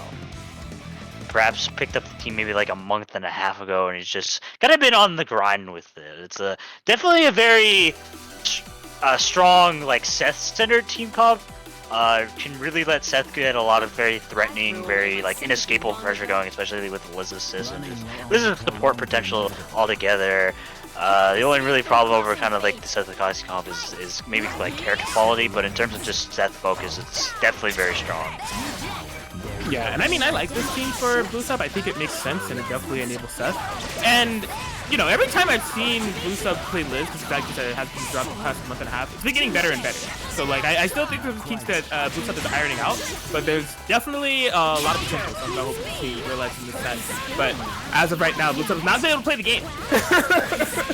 Yeah, definitely against Mitsuru Yuzu of all teams, it's gonna be a little bit hard to get going just with a lot of the disjointed normals coming out from both characters and a lot of kind of the poor defensive options for both characters. But hey, you find one point of momentum, it can spiral straight out of control, especially considering Seth's damage, but important jumping the combo, even though the pressure. Oh, 148 just doesn't opt to mash afterwards.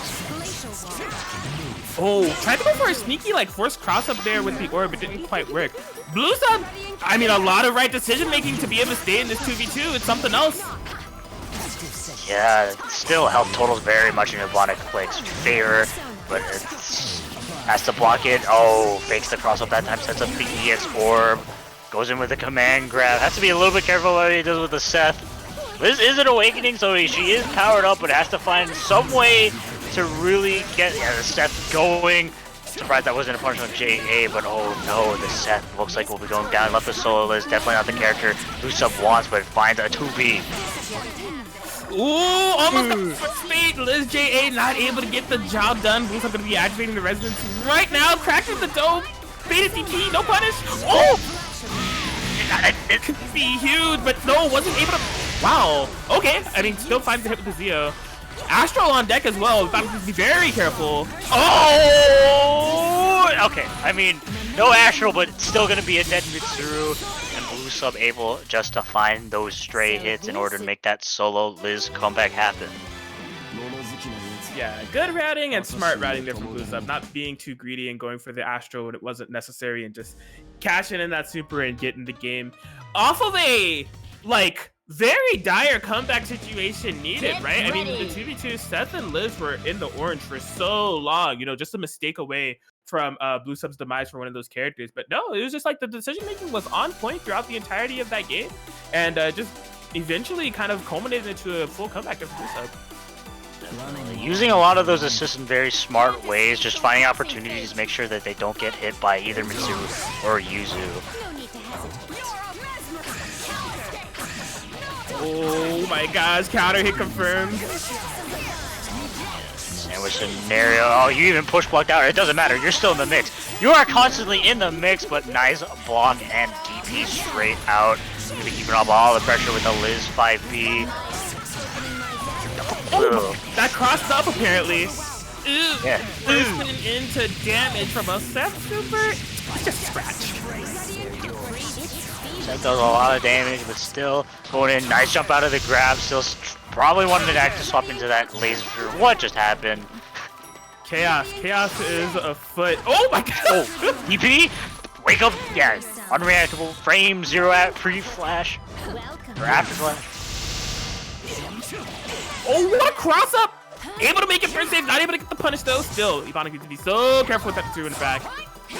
Yeah, one bad assist call will do it, but able to catch a Blue Sub there with the Yuzu 5A. Oh, goes in with the EX neutral skip. Unfortunately, drops the combo afterwards. Ebonic play just getting hit by those lasers, finds a way to get into the Seth as well. Push blocks out, smacking the Liz, smacks the Seth too somehow. Oh my gosh. Oh, that's gonna be on Yuzu. No need to worry about a Mitsuru 16 in the back. I'm fully invul on this animation super. Because the ultimate Mitsuru to zoom this back here for Ebonic. Yeah, I would challenge like this. What she gonna do? What? Cheat? Yeah, something ice clear. Oh, yeah. What are you gonna do, DP? Oh, one of the worst DPs in the game. Let's go. Gets punished. We'll be sealing up the Liz, but left with the solo Seth level 4 resonance. It's definitely gonna be tough. I don't know what just happened, but either way, nice block on the overhead. Tries to go in with the EX neutral skip. Both players play patiently. Goes in with the 2A. Yeah, Ebonic's playing resonance is running out, and we're gonna see the very defensive Seth play just getting a DP. Tries to beat something. I don't know what's going on. Runs into the grab though. Oh my god, the resonance is gone off of the throw starter. I mean, Seth's damage do be kind of crazy. There might be curtains. I think so. Why is Seth allowed to do this much damage off of grab? Who thought this was a good idea to give his orb 95 P2? Look, don't even worry about it. Either way, no matter how I feel about Seth damage, Blue Sub is up 2 in the set. Ebonic Plague, I'm not familiar with kind of the side teams that they have, if any. I've only ever known them as a Mitsuru Yuzu player, but that is the tried and true team he will be sticking with in order to make this reverse sweep happen. Yeah, we'll have to see how this works out. Despite the set count only being 2-0, it definitely has felt like there's been more games than that, right? Just like with the pacing of the games, they've been really close. They've been like coming down to the wire and like, you know, forcing resonance from those players and such. So, nice confirm there with the JC to get things started here for Ebonic. Out, both characters, yeah. both 16k, so they're almost like on the brink of death. Get the cross up, trying to mash out. Bonnet trying to bait a burst, but gets crossed up himself. Blue Sub has found themselves in the situation in the past, right, where they have some characters low or a character low and needing to just have that perfect play to bring things back. Don't watch the VOD, Blue Sub. Seth is dead. All right, Elizabeth in the fold, solo, level 2 resonance, a lot of ground to make up. Very tough comeback to make, especially since he's not an awakening. Yeah, not going to be punishing that with command grab, not going to be punishing that with DP, but either way, gets hit with the JA and doesn't confirm into a kill though. Ooh, okay. Yeah, I even had a hard time kind of confirming that was a hit. No more resonance available, needs to do this the old-fashioned way. Ebonic just playing it nice and slow, you know, not just kind of picking the spots. They have a lot of life to gamble with, right? Oh, no! Oh! And Liz players worldwide excited about that interaction. Yes, Yuzu players definitely very happy about the fact that they can confirm all that. Ebonic play finally putting one on the board.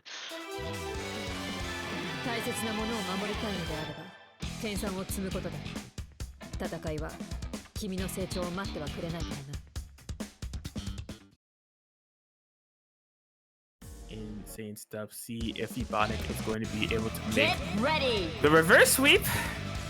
I mean, so although like the pacing of that match was still, you know, not the fastest, it was definitely in terms of momentum a very Ebonic centric match, right? They had so much life to stick with. They were able to bring that down to a slow pace to force Blue Sub to commit. And unfortunately, because it was solo Liz, not solo Seth, when Elizabeth was forced to commit, we got to see, well, what it looks like when Elizabeth is trying to do things. Didn't quite work out, unfortunate. Oh, yeah. Kind of actually looked like a reset, but going to be forcing in the Elizabeth right now. Caught both characters, but isn't quite able to stabilize the happy birthday. Oh my god. Yeah, surprised at the length of time that they started Elizabeth, but at least getting a button in there. Yeah, open up. Oh, yeah, you gotta hold that.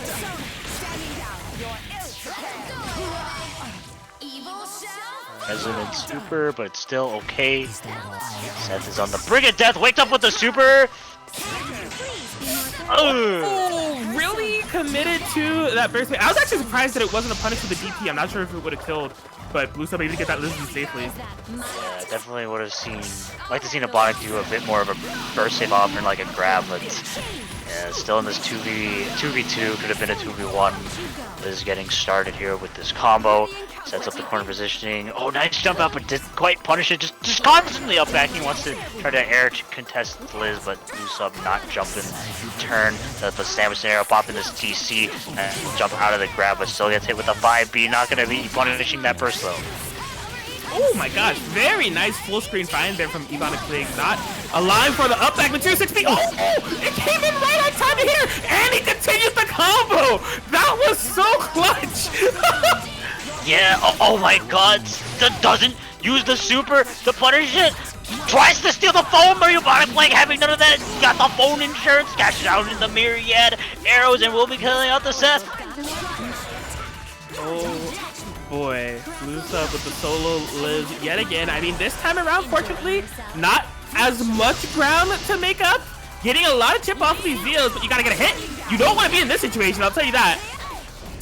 Yeah, nice look at the cross up. Somehow Liz 2B hit in that situation, but doesn't confirm into a combo. Dives out the Liz, doesn't confirm off it. Still gonna be cashing out of the damage on this Liz. Could have been a dead Elizabeth and Ebonic playing, despite all the drops, still able to seal out the game 4, and we're off to game 5 with this reverse sweep that seems like it's ever coming closer to fruition. Insane. Yeah, it is definitely looking like a completely doable reverse sweep here for Ebonic playing. Yeah, I mean, it's truly has just been a little bit more controlled neutral game. I think those duels plus the 6P has been really catching Blue Sub off guard. And truly, I mean, like, I don't mean to sound like a broken record, but Mitsuru J has been doing a lot of work in multiple contexts in this matchup, right? Clearing orbs, keeping Seth honest, and definitely stuffing out Elizabeth as well. It's been a multi-purpose tool for a very multi-purpose move. It's great. Oh my god, just keeping up all the pressure, Blue Sub. started playing patiently, even though it got opened up a couple times. There was no full confirms. Tries to get the 2C, swaps back into the Seth. Good jump out of the grab. Nice block on the overhead as well. He set up the Marin Karen. Yeah, Blusa playing very evasively, but finally gets opened up and will be going into this combo. But Iponic play dropped in the combo, and Blusa firing back accordingly. Yeah, that was unfortunate drop in that situation, and oh my gosh, it's starting to lead to a corner situation here for Ebonic. Good blocks thus far, reversal DP. Yeah, oh, gets hit with the A slash, not quite able to convert off it. Yuzu jumping in, sets up the sandwich there, gets hit with the 4P, no conversion, still in the sandwich, but jumps straight out. What is Ebonic gonna do here? The Yuzu is so low, just playing so confidently with it. Bluesub not having a burst in the situation, just couldn't quite get a combo. Okay, yeah, gets Yuzu out of there, instant overhead without my partner. Partners are overrated. Getting hit with the laser. And I mean, still has quite a sizable chunk of health to kind of work with. Definitely in the lead in the scenario. Oh my god, Bluesub not blocking the overhead. Gonna be confirming off this too. I mean, Bluesub in a very uncomfortable situation. Doesn't watch the toes, but Ebonic play not baiting the burst. Oh! Stuffing out the persona. And yes, that's going to be a dead list. That's coming in. Ebonic. Oh my god! 2 meters stuffing everything, apparently. God, I've been restless now, but at what cost? How can you be in a cross combo situation where you go with 3 characters? You gotta deal with Mitsuru, Yuzu, and come on, man. That's insane. Mitsuru Karijo, man! She kinda crazy, but you know who else is kinda crazy? Ebonic play. Able to make the reverse 3-0 sweep against Bluesub, and what was looking at a very dire situation in that first game, just able to carry a lot of the momentum and just get 3 games unanswered. Very dominant last game for him, and he will be moving on to fight Kraken Atkins. Oh my god, are we about to have a Mitsuru team kill? The Mitsuru mirror might be what's in store for Losers quarterfinal. Yes. This is true. Oh man, that's unfortunate for y'all. 2 out of the 3 Mitsuru players in existence going to be duking out in the next round. But yeah, we'll have to see that perhaps later, because it is Master Chief versus Monkey 4012 that we'll be having on stream. I will be back. That match was crazy. I need water. No worries. Go ahead and grab some water. We can, in the meantime, go ahead and talk about Matcherino. Exclamation point Matcherino, Matcherini, or Master Chief in the chat. You know what it is. Brings up that Matcherino link. If you if you have some time, you know, a lot of those get some water, you may have some time as well. Click that link, click the claim code button. You can donate a free 30 cents to the pot. Refreshing my link now, I'm quite happy to see that we've raised the pot up to $36.59. Looks like this is courtesy of donations from what's going on here? From Caterade and Broske Levi. So thank you for those donations. You can also do direct donations just like they have, or if you check the Match in the Marketplace, there's plenty of stuff for sale as well. Courtesy of Crichton Books, providing the greatest manga in all of the land. We got Lone Life from Another World, My Dad's Queen of All VTubers, Shit That's Gonna Be Saki-san, Welcome to the Outcast Restaurant, You Got to Guide Babysitting, and Gotcha Girl Core. All those series are sold on Match in the Marketplace. And Charm Keychains for sale as well. Courtesy of Quintessential Quintuplets, Girls Frontline, Fate Go, Princess Connect, and Azure Lane. So push that claim code button. We'll donate the free 30 cents to the pot. Please be sure to do so if you haven't already.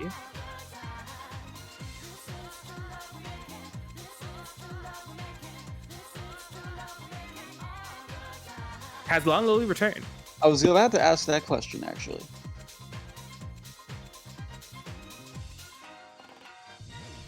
Because I'm going to wait until Lon comes back before we start. He's getting mad water. Hella thirsty.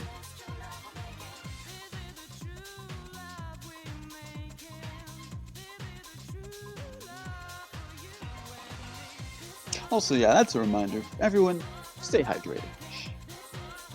Indeed.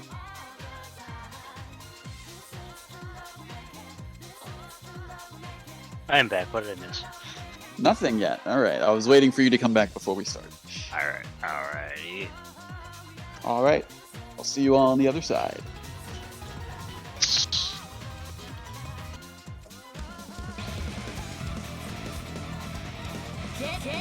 Cool. So heading into the losers' quarters. So interestingly enough, Cheap locking in the Ragna Mika as opposed to the Ragna Akihiko. And I mean, Ragna Mika is a team that Cheap is kind of working on at this moment. But given the team comp they're facing on the other end, Mika is actually a very good pick for, I mean, at least Adachi. I would imagine Yumi as well. Maybe this team comp. Mika, yeah. Definitely can go kind of through both characters, kind of like full screen game plans, especially like going through kind of Yumi Snowbirds as well as just BZO can be really good for Mika. Mika definitely one of those characters that's very good at countering these two. Oh yeah, you can see him coming into play immediately there, not having to deal with any of that BZO mix. Gets the meaty 5B as well here on Yumi. Yeah, that's coming back, wasn't able to punish the burst. Oh, was not able to block the fake crossover there off the JB. Command throw ender into the corner we go. I got this. Ragna. Ooh, sets up the sandwich scenario, definitely very threatening, gets hit low. Sets up the BZO. Kind of interesting stuff into the Yumi, but as long as you find the hit, they should be okay. Has to still be careful, but like raw tag straight in. JB not able to connect with the 2B, flopping back into the Yumi again, probably going for some aerial raid shenanigans, and will probably be an unburstable kill. I was a little bit worried that it wasn't calling this is during the aerial raid, but it's okay. Still found the hit. I think there was some reasoning behind that. It was like if Cheap bursted there, based off of how the combo was constructed, Ragna was not only going to get punished, Ragna was going to die. So Monkey wanted to give Master Cheap a chance to be like, yo, I'd rather fight the solo Mika than the solo Ragna. Yeah, that probably was the decision here. Nice check, but didn't quite convert off it. That could have been a dead Adachi, but is getting hit with a BZO. I don't want to say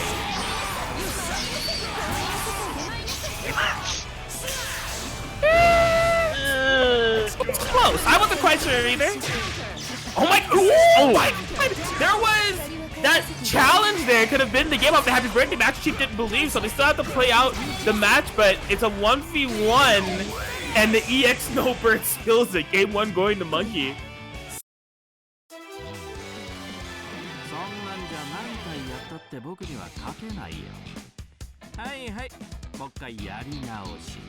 Yeah, so we got to see a little bit of what Mika is able to bring to the table in terms of this matchup. EX Mika missiling her way out of trouble and worries, and definitely projectiles, beams, and snowbirds. But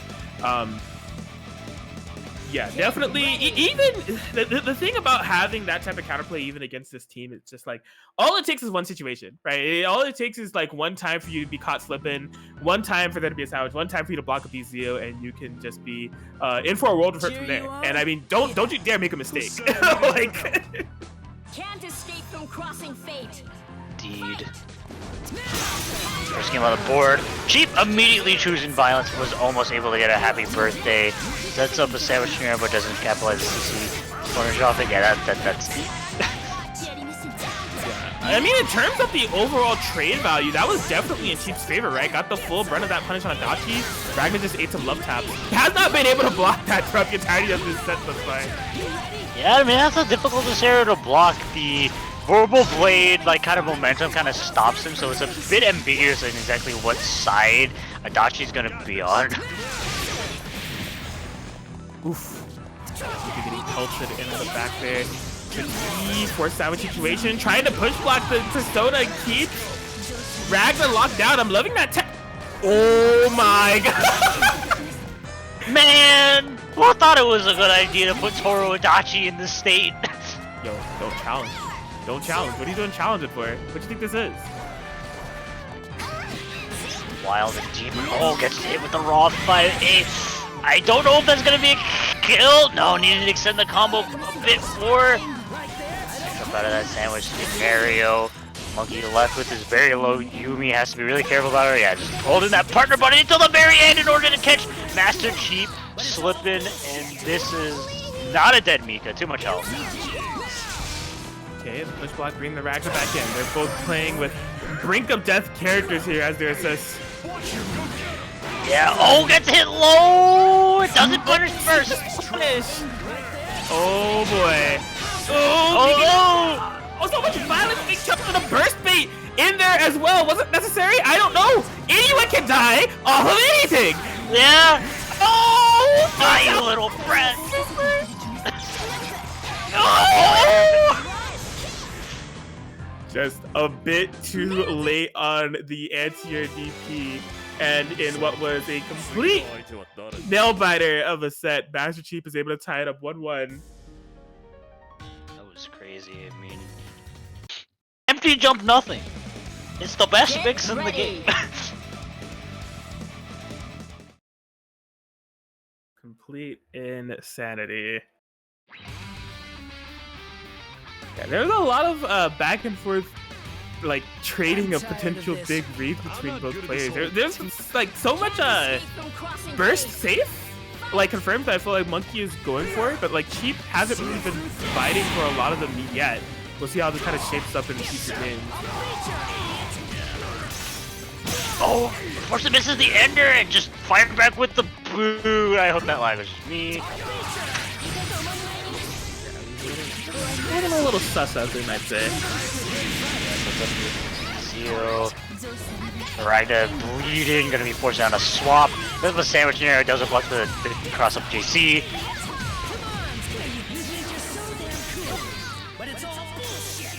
Alright, into the front of the go. What do we have on the Oki though? Trying to check out. Push block! Where do you think you're going? Superstars displays a nice jump out, blocks both JCs.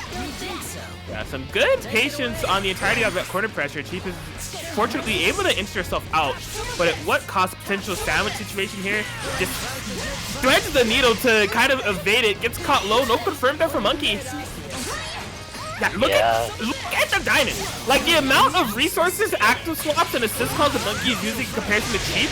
It's like it couldn't be more of a night and day difference.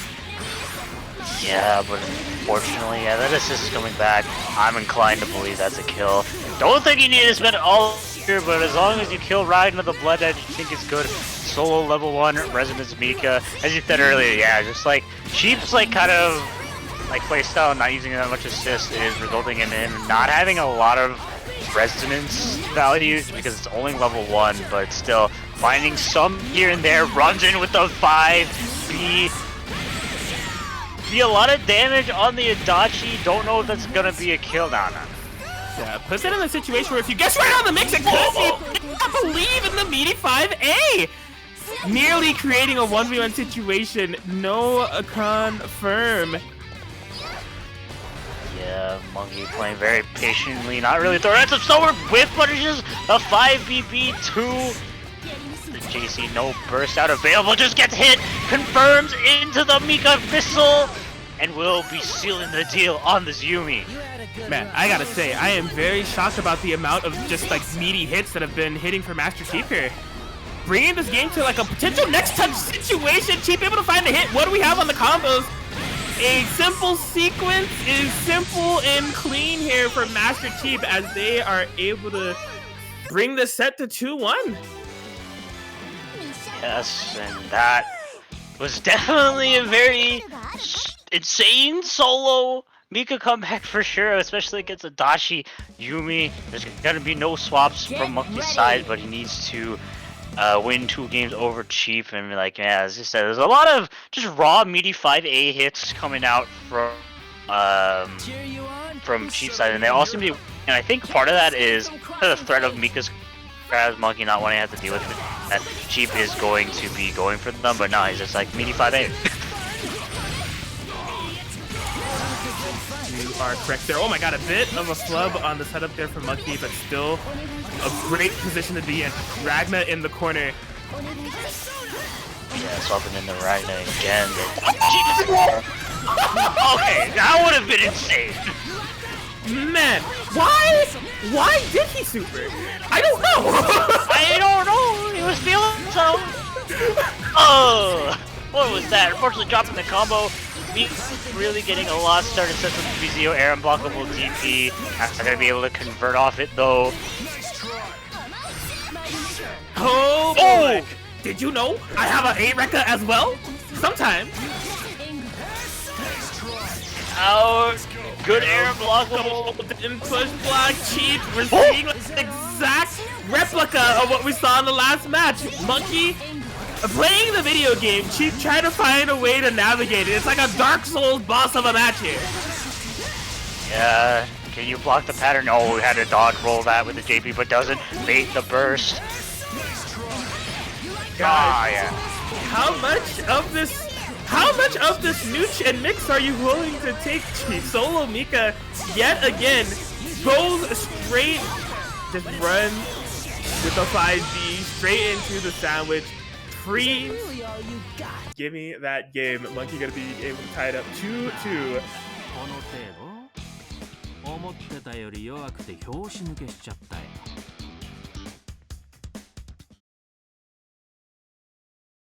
What can we be looking at here for game 5? Cheap not swapping off the Mika. I think that is a sound decision given how it has shaped the set thus far. It's just like, and I said a similar sentiment in the Cheap versus Scrub matchup. Like, just the way that Cheap approaches matchups, I think there's multiple things that I would like to see here in terms of just like the 2v2 centric gameplay and like preventing the situation from getting started when it comes to Adachi Yumi. But Cheap's approach is always going to be different than my approach, but he makes it work. Yeah, unfortunately gets open over the entry low, forcing out a burst.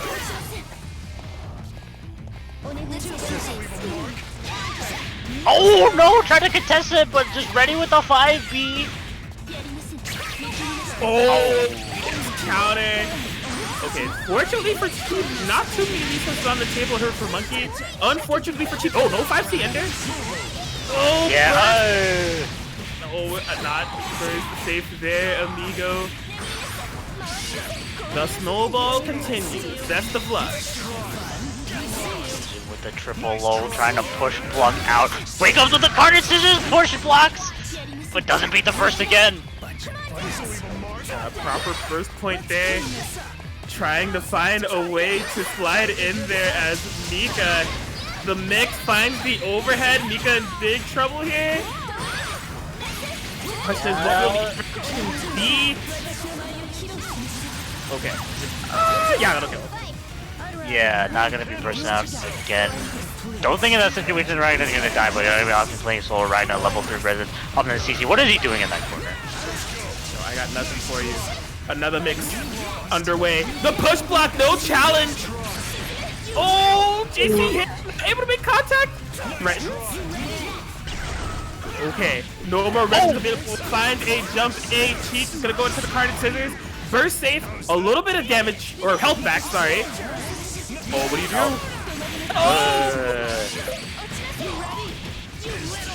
And it looks like curtains to me. Monkey 4012 gonna be able to take it 3-2 over Master Chief in the nail biter and move on into losers semis.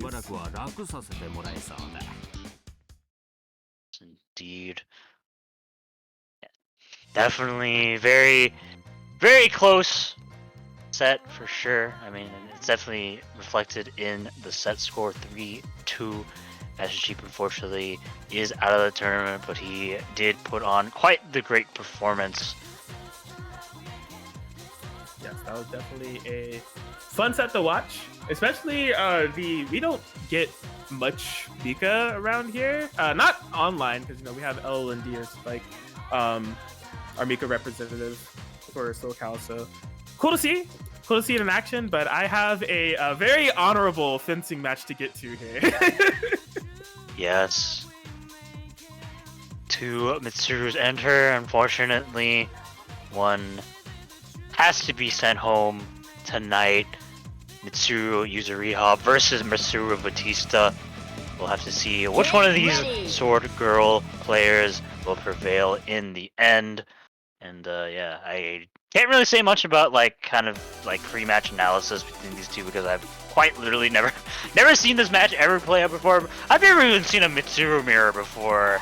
Well, outside of maybe the couple times I played Mitsuru with Atkins, but like in a tournament setting, for sure this is going to be my first time. So we will see what happens. That is correct. Also, quick thing, I'm upset because I fat fingered Super in one of my games when I wanted EX missile.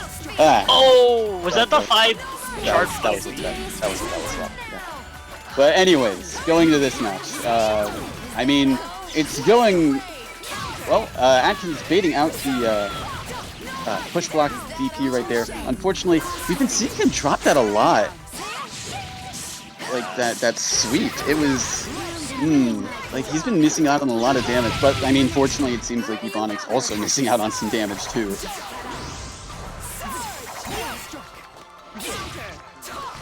Playing very patiently, trying to bait out something. Mitsuru able to punish it. Ooh, okay, yeah, snipe both characters, but not a huge amount of damage.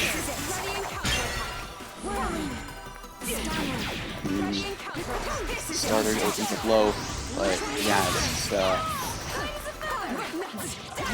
He's looking really good in terms of life. I mean, I say that, and then Batista gets hit in the red. Ooh, gets the counter hit Siege Walk. Choosing violence. Oh my god, just getting the area confirmed. But yeah, that Mitsuru J coming into play so strong and catching Bonic Plague slacking with the toes, and Kraken Atkins able to take the first game. I mean, yeah, just keeping things simple with Crossray. Didn't really have much in terms of resources, so, I mean, you know, go for this simple option. It's going to close it out.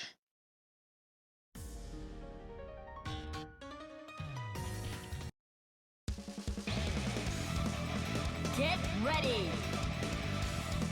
Get ready. Yeah, that game was incredibly scrambly, I would say, and it just was a lot of scrambles in Atkins' favor. No real like threatening Oki situations from both players. Just trying to find a lot of those hits with those very good Mitsuru buttons. And I feel like inherently Atkins has a better time in this matchup just because of the merit of Batista's just able to like, kind of cover a lot of the space, and we're going to see it right here, just able to cover the ground space while Mitsuru covers the air extremely well, especially compared to Mitsuru. Oh yeah, this is working though. And yeah, it was a good start for the happy birthday right there, and putting Mitsuru already in the red. And yeah, TP's the 5C, good reaction there. Oh man, good defense. Yeah, oh my goodness, it's so hard to keep track of what's going on because there's just so many hits. But yeah, kills off the Mitsuru with the EX beam. Gets the throw. Atkins looking really good right now so far. Yeah, has to block the overhead. I mean, you're still in the mix. The Batista 5P coming out of you. No push block, but doesn't believe in the 2A. This is going to be a really steep climb. Only Resonance level 1, so you're not going to be getting much meter gain, not going to be getting much health either. That was a blue beat too. Oh. Bonic Plague given a single chance to try to make something happen, but unfortunately just didn't take the combo. And a very dominant game 2 coming out from Kraken Atkins. He's just simply one more game away from moving on, but we have seen Bonic come back from this situation. The last set he played was a very insane reverse sweep, so we will see if he can continue to keep up that momentum, or will he fizzle out and let Atkins make a very clean 3-0 sweep. We'll have to see in this next game. I mean, so far it's looking really solid for Atkins. He's been having some good answers, especially in like the beginning of these matches, and it's been up to Ebonic to bring it back, but unfortunately just hasn't been able to do that. Can't escape from crossing fate. Yes. Oh, good like jump back. I feel like Ebonic was like, okay, I did this last round, now he's gonna do it and make me look like the fool. I'm not gonna let that happen. One extra. Just getting hit a lot, but like still very much favor this matchup. Yeah, oh. Yeah, baits out the DP. That's gonna be, well, it's Batista damage, so it's not really much, but I mean, still. Good, yeah, good using that free frame to realize there's an air buckle opportunity, and baits the burst as well. keeping it first safe, looking really good for Atkins, like these previous games have been. And yeah, both of Ebonics characters in the red. Oh, gets caught.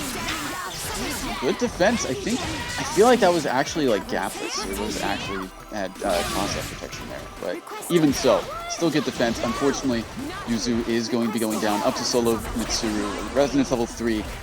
I mean, it's doable. It's very much doable, but it's just. I was gonna say it. If that was counter hit, it would have led to a combo that probably would have killed. But it's Batista. Yeah, but still in the mixerization, 4 bars on deck, and Mitsuru's looking quite low. It's like Ebonic Plague wasn't able to make the same story happen in the last game, and Kraken Atkins able to take a very, very clean 3-0 victory over Ebonic Plague.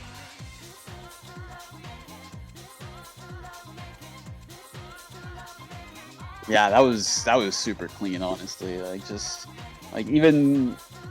Even with that game 3 start, like with how it wasn't like the same as the other two for Atkins, it was still very much like him controlling the pace of the match for the most part. Sir just able to oppress and make sure that Ebonic Plague didn't get anything going in those games, just constantly putting him in mix and threatening Oki scenarios and just finding so many good places to poke him out in a neutral. So excellent showing from Atkins, and his reward for that is a bat with Monkey 4012.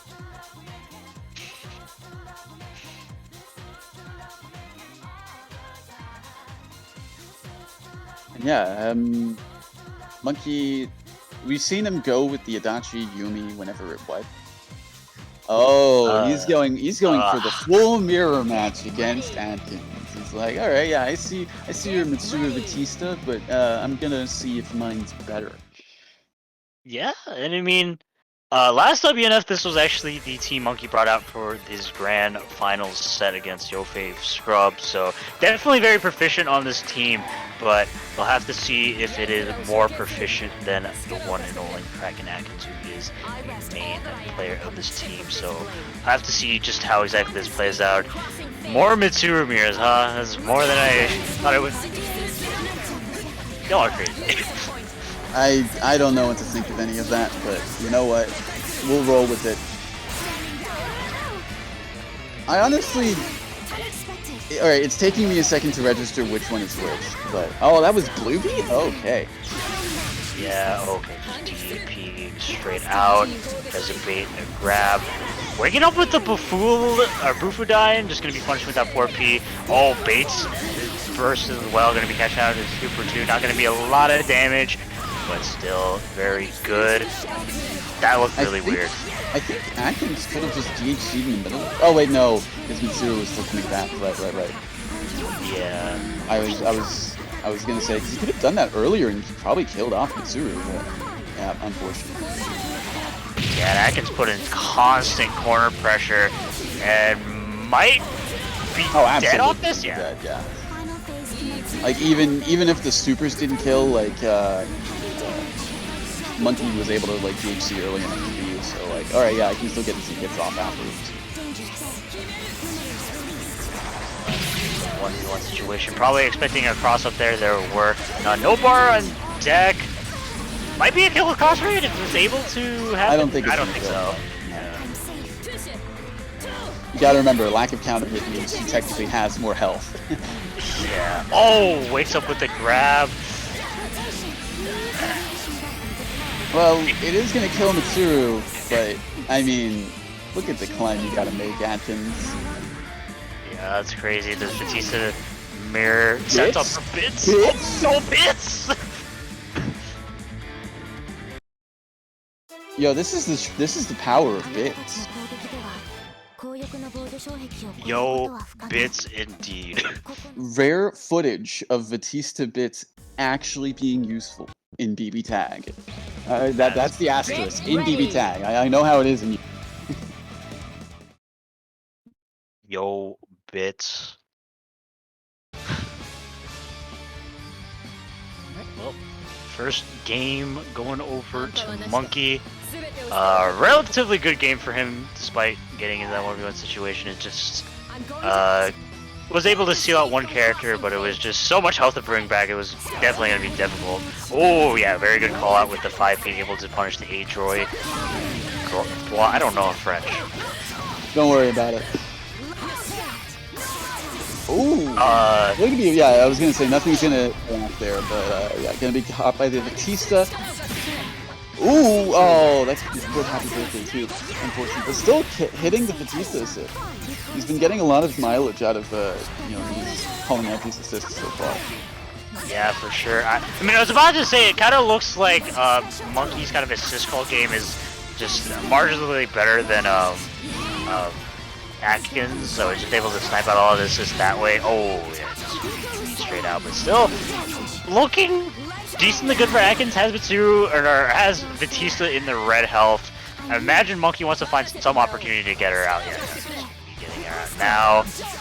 And oh, sets up a sandwich scenario. Nice double jump over the 236B.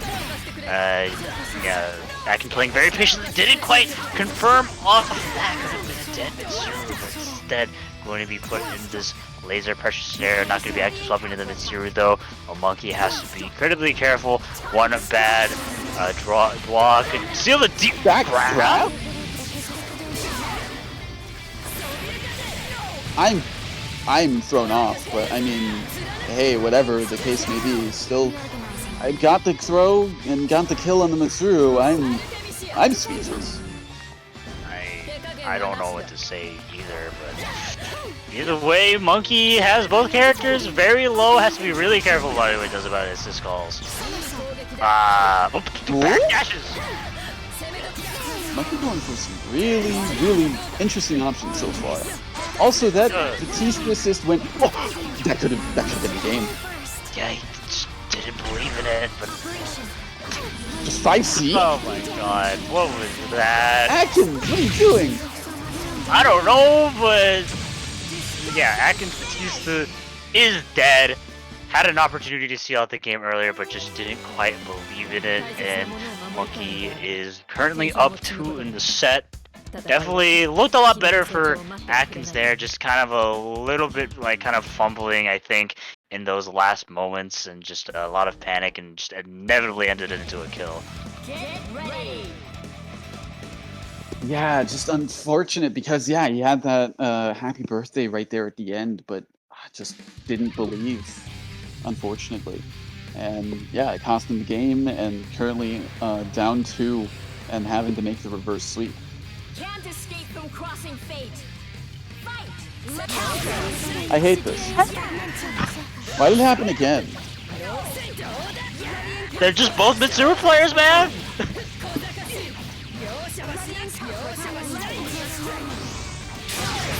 Yeah, good air unblockable DP. Mitsuru's still in this combo, finds a place to burst out.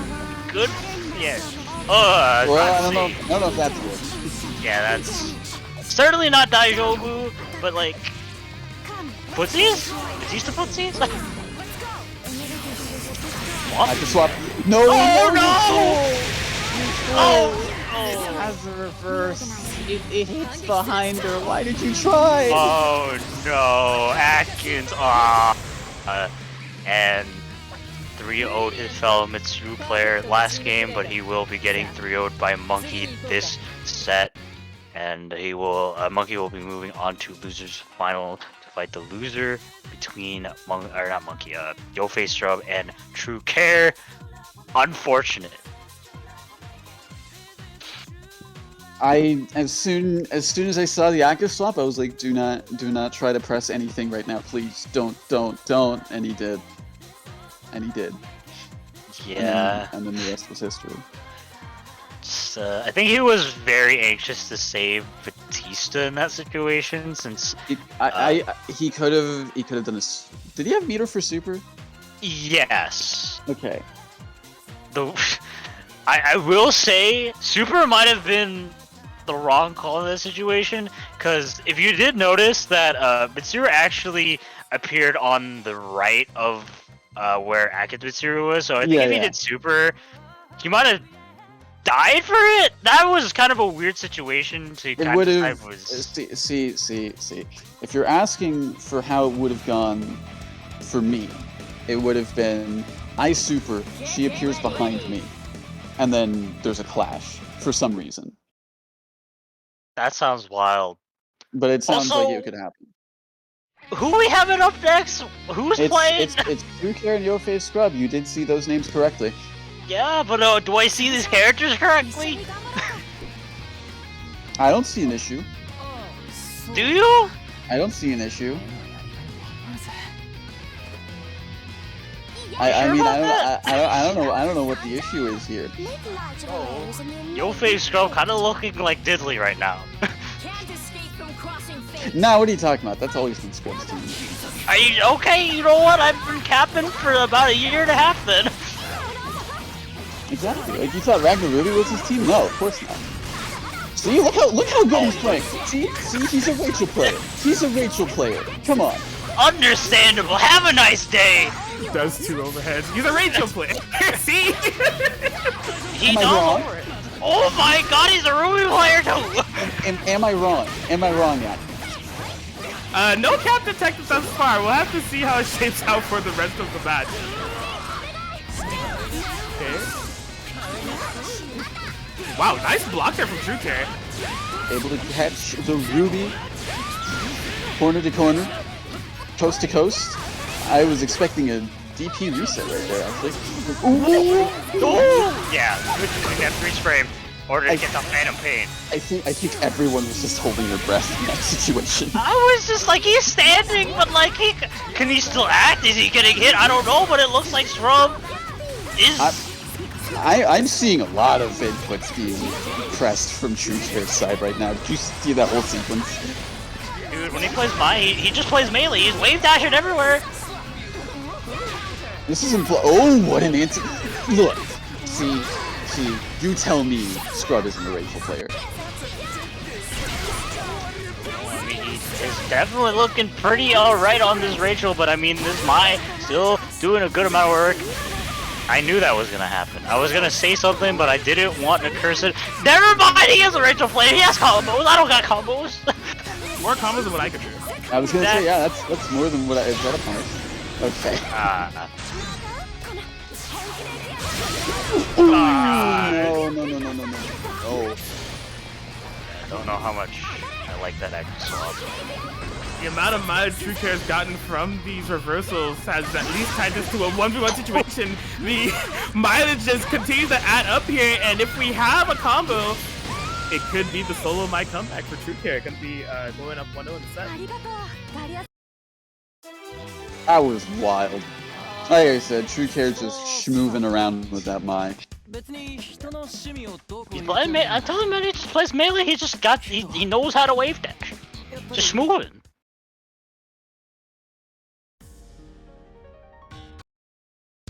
Sticking with it.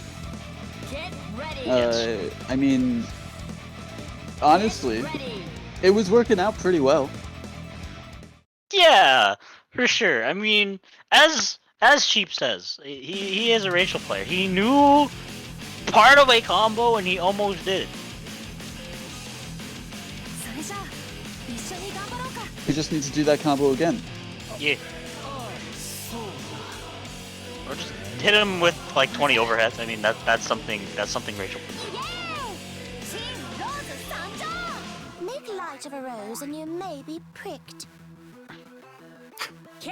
Math equations in the chat. Love to see it. Yo, I can't do math. That's why I can't play Rachel. Like, that character's way too big brain for me. What do you mean? You just gotta, make sure you got the angles right and just get the, the overhead calculations. What an anti-air, by the way, from True Care. I hardly ever see Kuragane anti-air. I mean, that 2B isn't exactly the best option. Oh my god. That was a super nice call there from the Yo-Face Scrub. Unfortunately, not only dropped the happy birthday, not only dropped the combo, but I think he was able to be punished in that situation. True Care was just not ready for it. I mean, it's hard to tell what Rachel's doing, so it can be difficult to make the proper decision. Oh yeah, dash cancel. Not gonna be baiting the burst. Double tap low. Finally takes the grab, keeping up all the pressure. I got hit. Oh, baits the burst, but it just hit in a yeah. I hate my burst. Oh, I got it.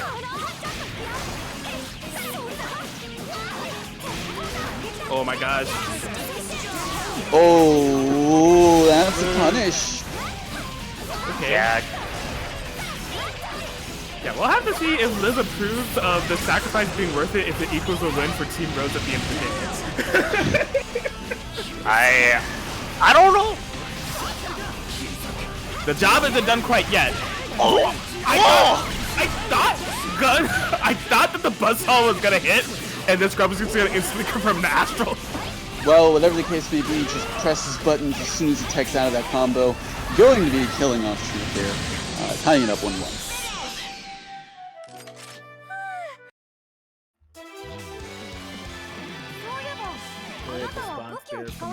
Scrub. See how long they're committed to this Team Rose, or if it's committed forever because they found the missing ingredient when it comes to playing Ruby and Rachel. Just simply sacrifice Rachel for level 4 Resonance Ruby. perhaps a good trade. I mean, definitely. I feel between the two characters, Rachel definitely inherently is a better one to have solo, just because she has incredibly insane chip. But in terms of character comfort, I definitely feel like it's going to be Ruby.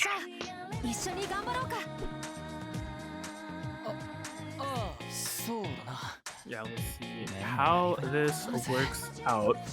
The I don't know, I'm interested in the ideology around the Mai Kurogane pick. I guess like having the B buttons of Mai being able to control the screen alongside Kurogane 4P, which is Kurogane 4P, hoping to stop out the Rachel and the Ruby from like their momentum.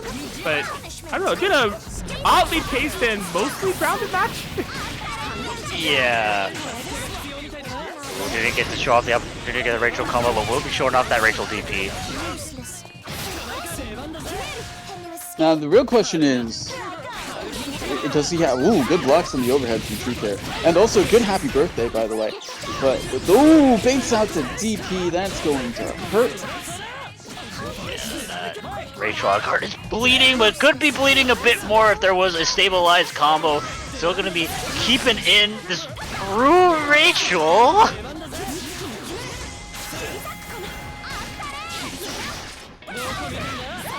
Man, they still have time to punch that. Almost a really sick conversion. Not quite. Doesn't convert off it, but does bait the DP. Does he have Rachel combos? No. Doesn't quite finish the food. Could have been a kill. Goes in with the bunny button Lily. Able to stack these guys. I mean, I think that was a kill. I think that was the kill. Sets up his What face. an anti-air. Yeah. I mean, Liz in the chat, you tell me how nice Rachel 4A looking, because it looks kind of nice right now. Tagging off Rachel into Ruby. No burst available. If Ruby dies, it's gonna be Scrubs, level 4 Resonance solo Rachel. And I'm not trying to like curse and talk that into fruition, but I'm trying to curse and talk that into fruition. I mean, on the one hand, I do want to see that, but on the other hand, like, it's level 4 Resonance he wanted to make it 12. Kraken Atkins curse happened. Level 4 Resonance See, Rachel. it's level 4 Resonance Rachel. That's the thing here. Yes. Just And- Just do super! Come on, yo, just simply... no, wait! He's gonna wake up in Astral! Yo, do the super. Thank you. Yo, do it again. Do it again. Do it again. Just keep doing it. Just keep doing it. Yeah. Do it again. Do it again. That you missed your input. Or maybe you did. I don't know. Yo, Papa George. Papa George. Papa George. Yeah, do you know the input for George? I don't know! Either way! It doesn't matter. Rachel. This character is not okay! See, like I was saying, what Atkins was saying, that it is Resonance level 4 Rachel. I mean, that's all you need. Man. Look, possibly the biggest true care mistake in that set was allowing Rachel space. I understand that if the hit lands, you might get Astral. But Scrub has the combo in the Astral. You might not know it. Take that risk or take the chip. It's a hard decision to make. I understand. Yes. I mean, either way, it's all roads lead to death, apparently.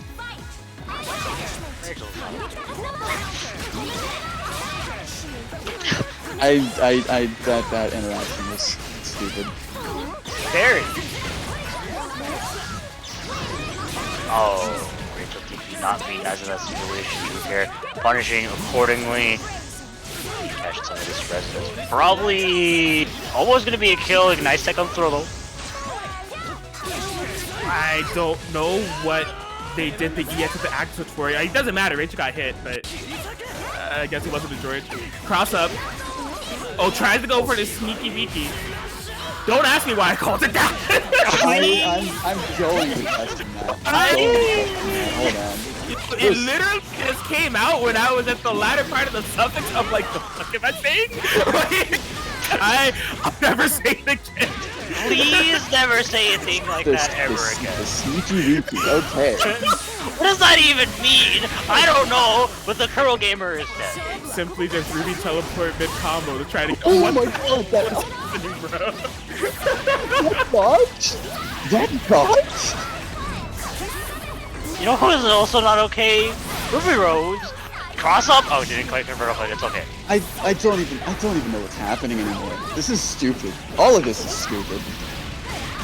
God, completely off the rails. One more victory for Real Face Grab to take it. I'm not capping.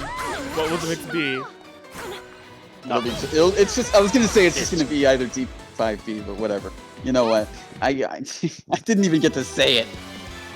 Oh, So not only was Rachel played at a WNF, she won a set. This is true. Yeah. This is true. I hope Liz is happy.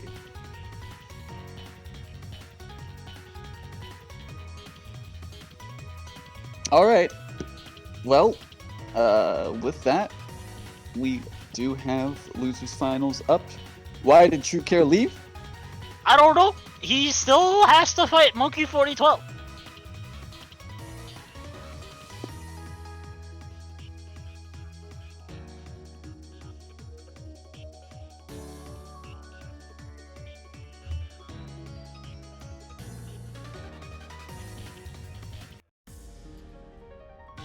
Alright, he's back.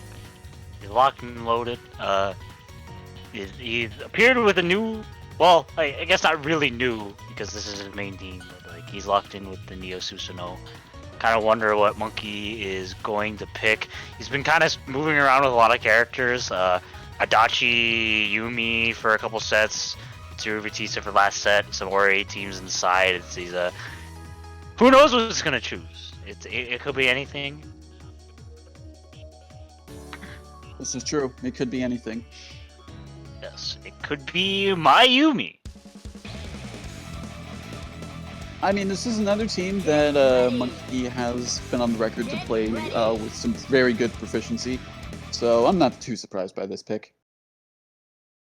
Yeah, definitely.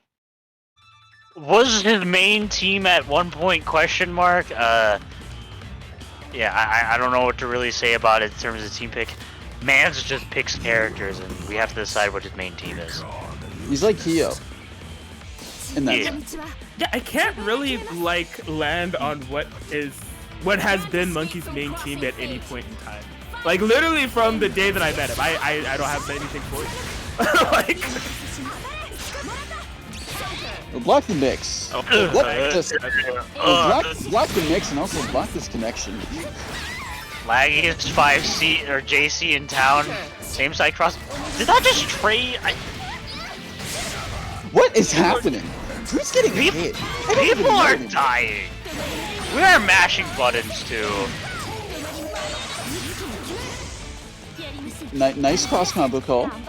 Very good. Yeah, 10 out of 10 IGN would cross combo again, but like either way, the Mai's getting hit with the Neo combo. Oh no. That Yeah, looks really funny with the Susanoo just falling upward with them. He was like, yeah, I'm still here in the frame. Don't mind me. Yeah, I think though that is a punch on the Susanoo. I don't know if that assist gauge is coming back. Oh in no, time. it's Yeah. coming back. Yumi, come on. Ooh. Oh, we mistimed it, but he still got the kill. Yes. It's fine, it's fine. Everything is Daijobu. Is it though? I don't know. There was chaos in that round. Okay, listen to me, man. You think it's I say everything's okay. Nothing is ever okay. Okay. It's BBTAG. Nothing is fine. Everything. Welcome to BBTAG, where everything's made up and health doesn't matter. You're just getting mixed and dying. Reject. Again, Reject I feel- sanity. I feel like Atkins, you're the only one who gets that joke. Up tonight, folks, we have the one and only the Lon, the Kika specialist, Lon Lily, joining us tonight. Woo! Next, Applause. of course, you know him, you love him, and he has your phone. Check your pockets. It's too late. Master Chief up on deck.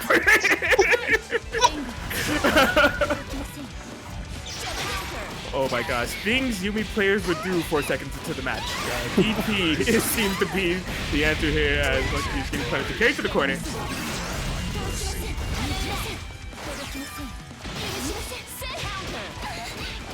This is looking really good for True Care so far. I say that, but then punish. What? That hit again. This is dumb.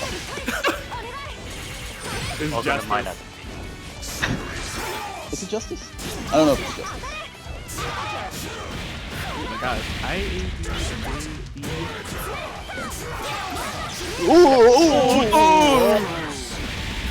This match has been crazy because like Neo has been such a ragdoll. She's been getting hit hella, but like yeah, that DP punish is probably the most damaging interaction we've seen throughout the set. Oh my god. Like, I understand why Monkey did it, but at the same time, that just looks really, really dumb. Tries to push block to nullify the situation.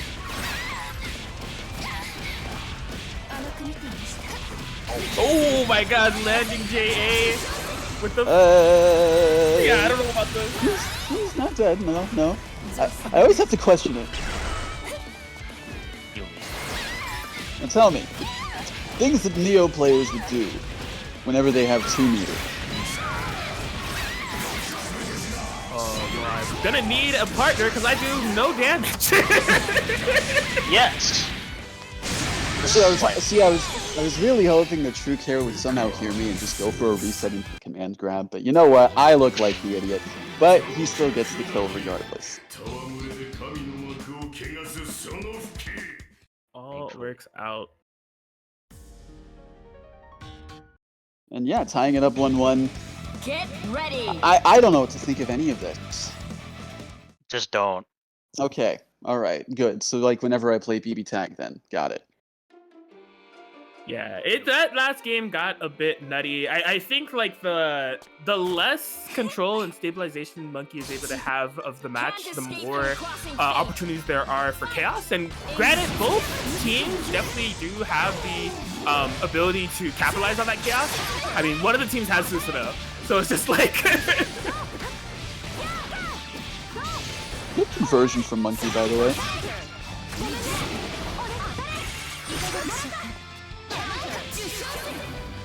Takes out the throw, makes it first safe with that super. Neo on life support. not looking the healthiest. Didn't get her out of there. Bringing Susanoo into the sandwich. Brave. Oh, there. Just DP assists. Still had the block. Yo, Mai should be able to cancel her DP on Whip as well, right? 'Cause, like in that situation, no, she would have shut up. and the Yumi 16 would have hit. That would have been sick. No, shut up. Alright. Diddley, if you're watching this, put that in BBTAG Unlimited. Anyway, Monkey definitely doesn't really need to commit to anything here. Just gonna wait for True Care to kind of like dig his own grave. Especially with Susanoo, it can be a little bit awkward to try to approach both those characters. And oh, unfortunately. well, I gotta say, the grave has been dug. Didn't even need to super, just holding that spear, charging it up, killing off the Susanoo. He's looking like a shish kebab right now. And, yeah, Monkey going up 2-1 in the set. We're a game away from locking in the grand final spot against the old fave Scrub. True Care not immediately locking in, like probably wanting to like kind of look around the character select screen, and he does land on Mai once again. Definitely Neo Mai is one of those team comps we tend to see from True Care. I mean, sacrificing damage for I don't know. I don't know. Sacrifice damage for Hyamine, I guess.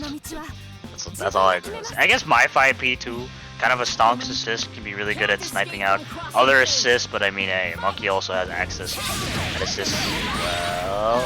Oh, Well, oh, I was gonna say it's a happy birthday of his own. yeah, that was What is really that? pivotal. What is happening? Why? What in the name of Mori is going on? Does he even need to Subaru? Oh, well, I mean, he did, but did he really need to? It would have killed anyways. I mean, better safe than sorry. The happy birthday was dropped initially, so at that point, just be like, I need a dead character suddenly somehow. Oh, this connection. I really hope that's just spectator, but whatever the case may be, I'm probably expecting some sort of active swap in that scenario.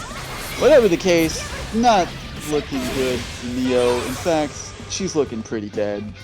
Monkey, moving on to Grand Finals, taking it over True Care 3-1. Yes.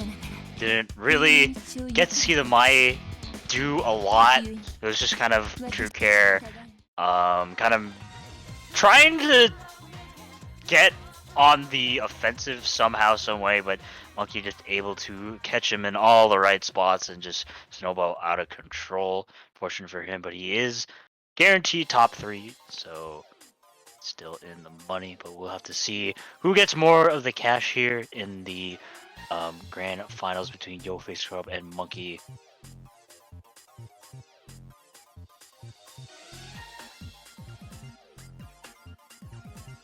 Indeed, indeed. There's been a grand finals that has happened quite a bit. Oh my god, it's before I can even like finish my statement. I was gonna say, what teams do we see from either of them at this point? Hager Jin versus Ragnar Susanoo. I don't know what to think anymore. This looks really weird. Share if you don't think. Grand definitely- finals. Get ready. Grand finals on the way. Well, can't do a full shield, but if you haven't already, make sure if you go put in that Matcherino code, if they can spell it. I can't spell Matcherino, someone help me. Oh wait, just type in Matcherino. That's also some way you can put in the code. Just do that real quick while you witness chaos. Now, we have seen this team before in the form of one Glinty. He does do Ragnar Tager and Ragnar Susanoo. One of my old teams, Ragnar Tager. I hate this Tager color. Yes, it's supposed to be. I can't. Oh my gosh! I was gonna say happy birthday to this. That's stupid.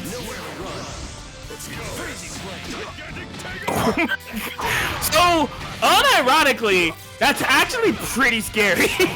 That's actually terrifying. I am fearing for my life right now. You just 5B. You could just 5B. What can he do? Oh my god, the Crimson Punisher air stall. I don't know what I'm looking at. What are these colors? Oh my god. My man said, whiff 2-4 A's in slow. Well, at least Jim's like his brother in one way. They both whiff on crouchers with 4A. Their DP. Oh, well, you know, it's even better. It's an anti.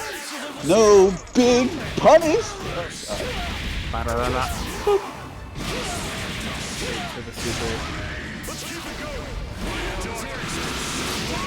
What did I just see?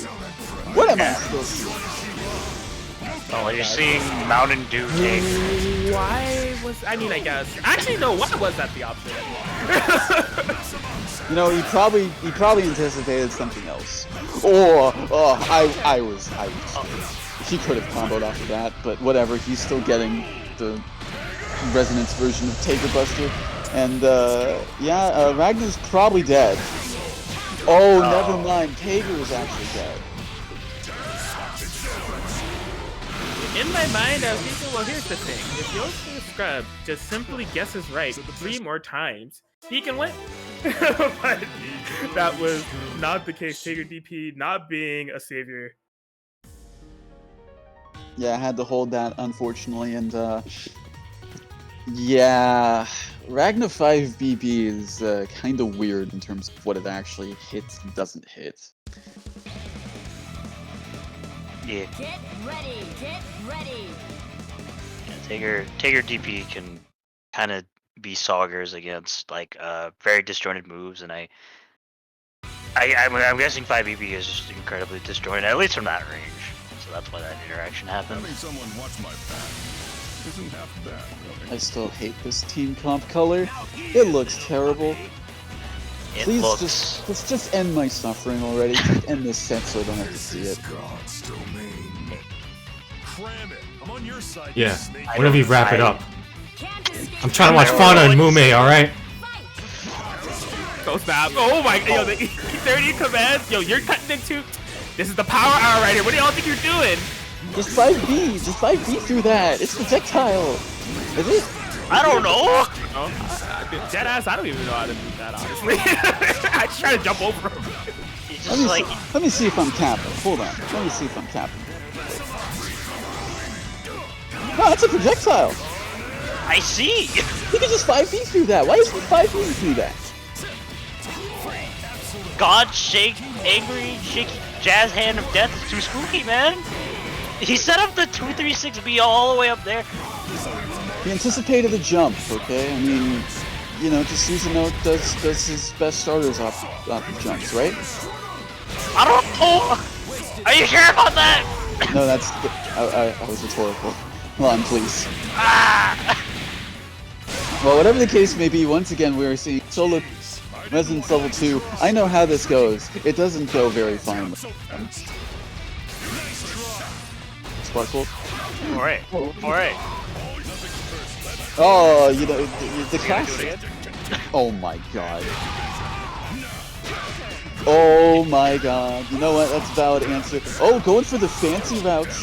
Going for the fancy routes. Not quite going to be able to kill, though. Oh my god. I need to wait. Come on, man! You're standing right next to Tager. He's gonna do it again. He's gonna do it again. He's gonna do it. Oh, I couldn't. And Is that the best you got? Atkins. you winning? better stop. Who's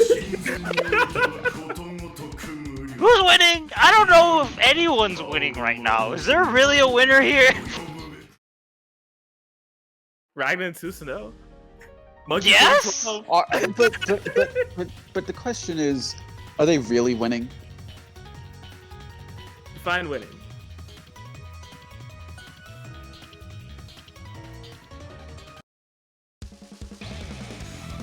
I don't know. Get ready.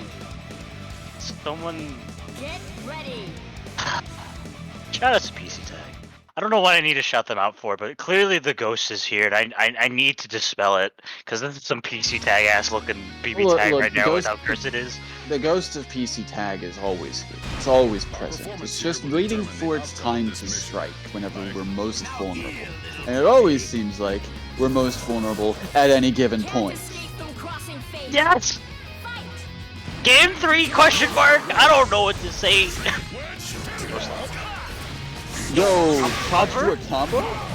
There was 2 whole ass hits on Susanoo. Oh my god. That is 8K. You gotta throw another one? No. Oh, there it is. What? He Forward. do that? What? I mean, he's got him twice with ground command grabs. I mean, you know, it stands to reason that, like, okay, you know, the third time.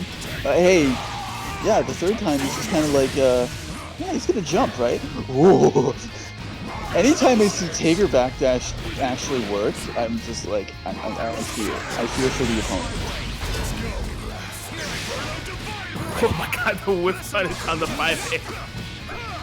You'll run up low? Understandable. Scary mix. Give me a run up on the 80s. Oh, really? Went for the bacon. There's been no phone steals today. Phone stolen counters at 0.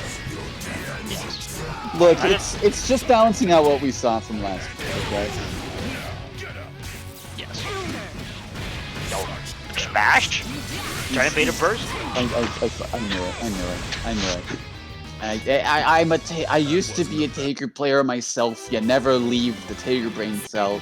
It's always push block into spark bolts. It's always the case. Unless they're right next to you, of course. But then it's just, whatever. Just can't beat them at that point. Yeah. That's 2 push block spark bolt. That's 2 meter. You could be using that for get beat. Get ready. And honestly, it's much more hype. But whatever the case may be, Scrub finding his way onto the board. 1-2. I'm kind of hoping he doesn't win this because I don't want to say the Tager channel. Well, I don't want to put that on the top 8. That's Well- happened before. But I don't want people to actually see the team that was. just censor it. The world does not have to see. Oh, you thought you could punish? No, there's the Jin assist coming back.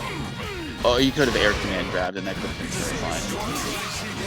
Yes. Instead, it's going to be a push block out of the air and block position. And it's gonna there be we an air go. grab. There's the air grab. Yep, as expected. Yo, Gadget for the corner. Someone called Ooh, Cali. good back dash. Good DP. No fear. One fear. Oh, baits out the Carnage Scissors. Wow, yeah, tried to press an option directly after. Wasn't able to block in time. Just no. That's another time. Oh, you're dead. Oh, You're not dead. Oh no! I respect the attempt. Settle phone. Yo, air get beat. Whoa, oh, that was about to happen. That was actually about to happen. We were playing Tager. Please, please do a combo. Please do a combo. Oh no, you didn't do a combo. You could have killed.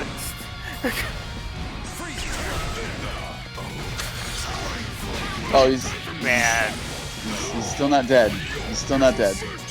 Man. I knew he would still not be dead. Oh my. Man. What? Hey. I don't even know what this. What? There was literally only one thing Tager could do there to seal it out. And only one thing that a Tager player would do to seal that out is have an opportunity to Spark Bolt, and Scrub decided on Super. Somehow, this set is tied, and Master Cheeps is going Master Cheeps, plural, multiple Master Cheeps in multiple universes. Yes, we're all feeling this in the multiverse. We're all feeling the despair. They don't even know the others. They don't even know what's going on. But for some reason, just a wave of despair is washing over all of them, and they know Ready. I have to do this. Oh boy. Multiverse theory is a bitch. Your worst nightmare your worst nightmares coming true right before our very eyes in multiple timelines. But we don't know. Oh my god. Please. Oh my god. Oh no. Oh god. Oh please. Combos. It's not that big of a deal. Does he need actual combos? Debatable. First in. Oh my god. DPs have been on point, continue to be scrambling. Yo, caught mashing buttons. Oh no. No.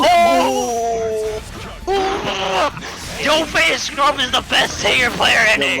You'll love to see it. The ambiguous link. I just like This game sucks. I can't believe I'm gonna have to goddamn have this as the fucking winning team. Dude. This is so much. Chief, it hasn't happened yet. The timeline hasn't happened yet. See, look, there's no getting hit. See, the tech is, I'm saying that so it doesn't come to fruition. I'm saying that so it doesn't come to fruition.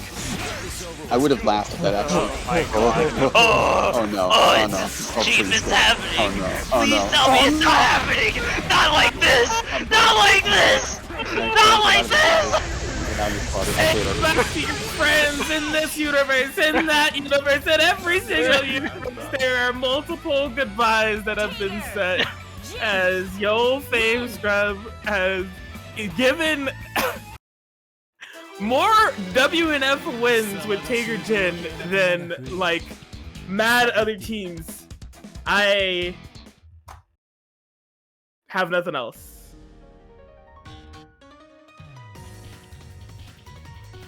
I know, really, I have nothing else.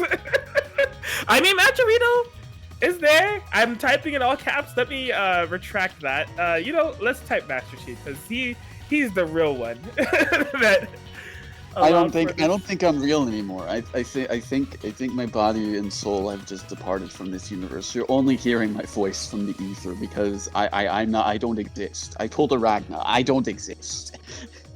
Look, there's $38.64 in the Maturino pot, and you can use the claim code button if you haven't already to donate even more money in 30-cent increments. If you're in the marketplace, you know the deal, you know the vibes.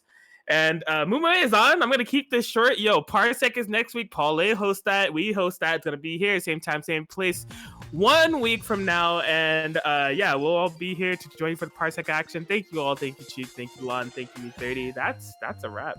I got nothing else. Lon, please give me some more time. Yeah, well, thank you Arc System Works for creating the game Blaze Blue Cross Tag Battle for the PlayStation 4/5 video gaming console, as well as the PlayStation and Nintendo Switch gaming consoles. Without you guys, we wouldn't be here in order to see whatever the hell that was. It's a great game y'all have made. Thank you to Sony for creating the PlayStation console as well, which was the platform on tonight's console that we were able to play at. And shout outs to Kraken Atkins, my fellow co-commentator for tonight, who also was a player able to get that 4th place finish in on the loser side. It was good stuff to him. Thanks for commentating as well. Shout outs to Master Chief also putting on quite the performance tonight, as well as being another fellow commentator witnessing the madness of tonight's actions. Thank you to E30 for streaming tonight's sick live BBTAG action, and allowing the audience to see it. Who else do I have to shout out? Shout out to MiHoYo for making Genshin Impact. I like that game. It's pretty cool. All right, I'm cutting you off there. Get off the mic. I'm playing the Oscar music. Get off the mic. Let's go. No, if D30 can shout out VTubers, no. Get out of here. Get out of here with that. Okay, all right. Okay. Thanks to Kraken Atkins and only Kraken pulling off tonight's commentary, by the way. Who's Long Lily? I don't know, but wonderful person. But they will not be appearing at WNF anymore, along with Kraken Atkins, by the way. So we're looking for new commentators. If you have any interest, please DM me. I'm not going to say where. Anyways. Anyways, while we're looking for new commentators, I am going to finish my show. We are finishing the stream, people. What is happening? Okay. So, thank you to E30 for streaming and having the not cut me off and raid whatever VTuber is currently streaming right now, so that we can continue to be doing this for you all tonight. Thank you for joining us in what is sure to be maybe the last one, considering what VTuber schedule is going to be going on and coinciding with WNF. Also looking for a new streamer. Okay. With that out of the way. Big thank you to Chitin Books, who was... I hope I don't have a reason for... Oh, man. I don't know what's going on anymore. Maturino, supporting that. All their works in the marketplace. Go support them, and also support Paul Lay for hosting Parsec servers every other week. Next week will be Parsec, as Atkins did say. Those Parsec tournaments do be pretty fly. I am going to do unspeakable things that I cannot say on stream right now. We'll have a talk about this afterwards, Atkins. Anyways, also, last but certainly not least, I hope they don't kick us off of vacation. Big thank you to Level Up Productions for having Wednesday Night Fights Online Edition be a way for us to have BBTAG tournaments online in the midst of all of these current events. Offline events are becoming slowly but surely, but in the meantime, we're grateful for that. I'm not going to be looking at chat anymore, and also, I'm done. I hate everything. B30, finish it off. I'm done.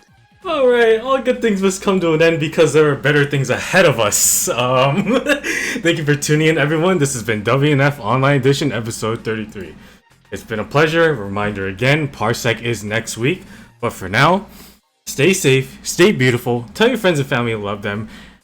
Did I say drink your water? Drink your water. And most importantly, shout out to Bird Gang. Have a good night, everyone. I'm watching Fun on Mume. I'm out. Thank you all. Have a good night. Shout outs to Bird Gang. Chaos. I hate this.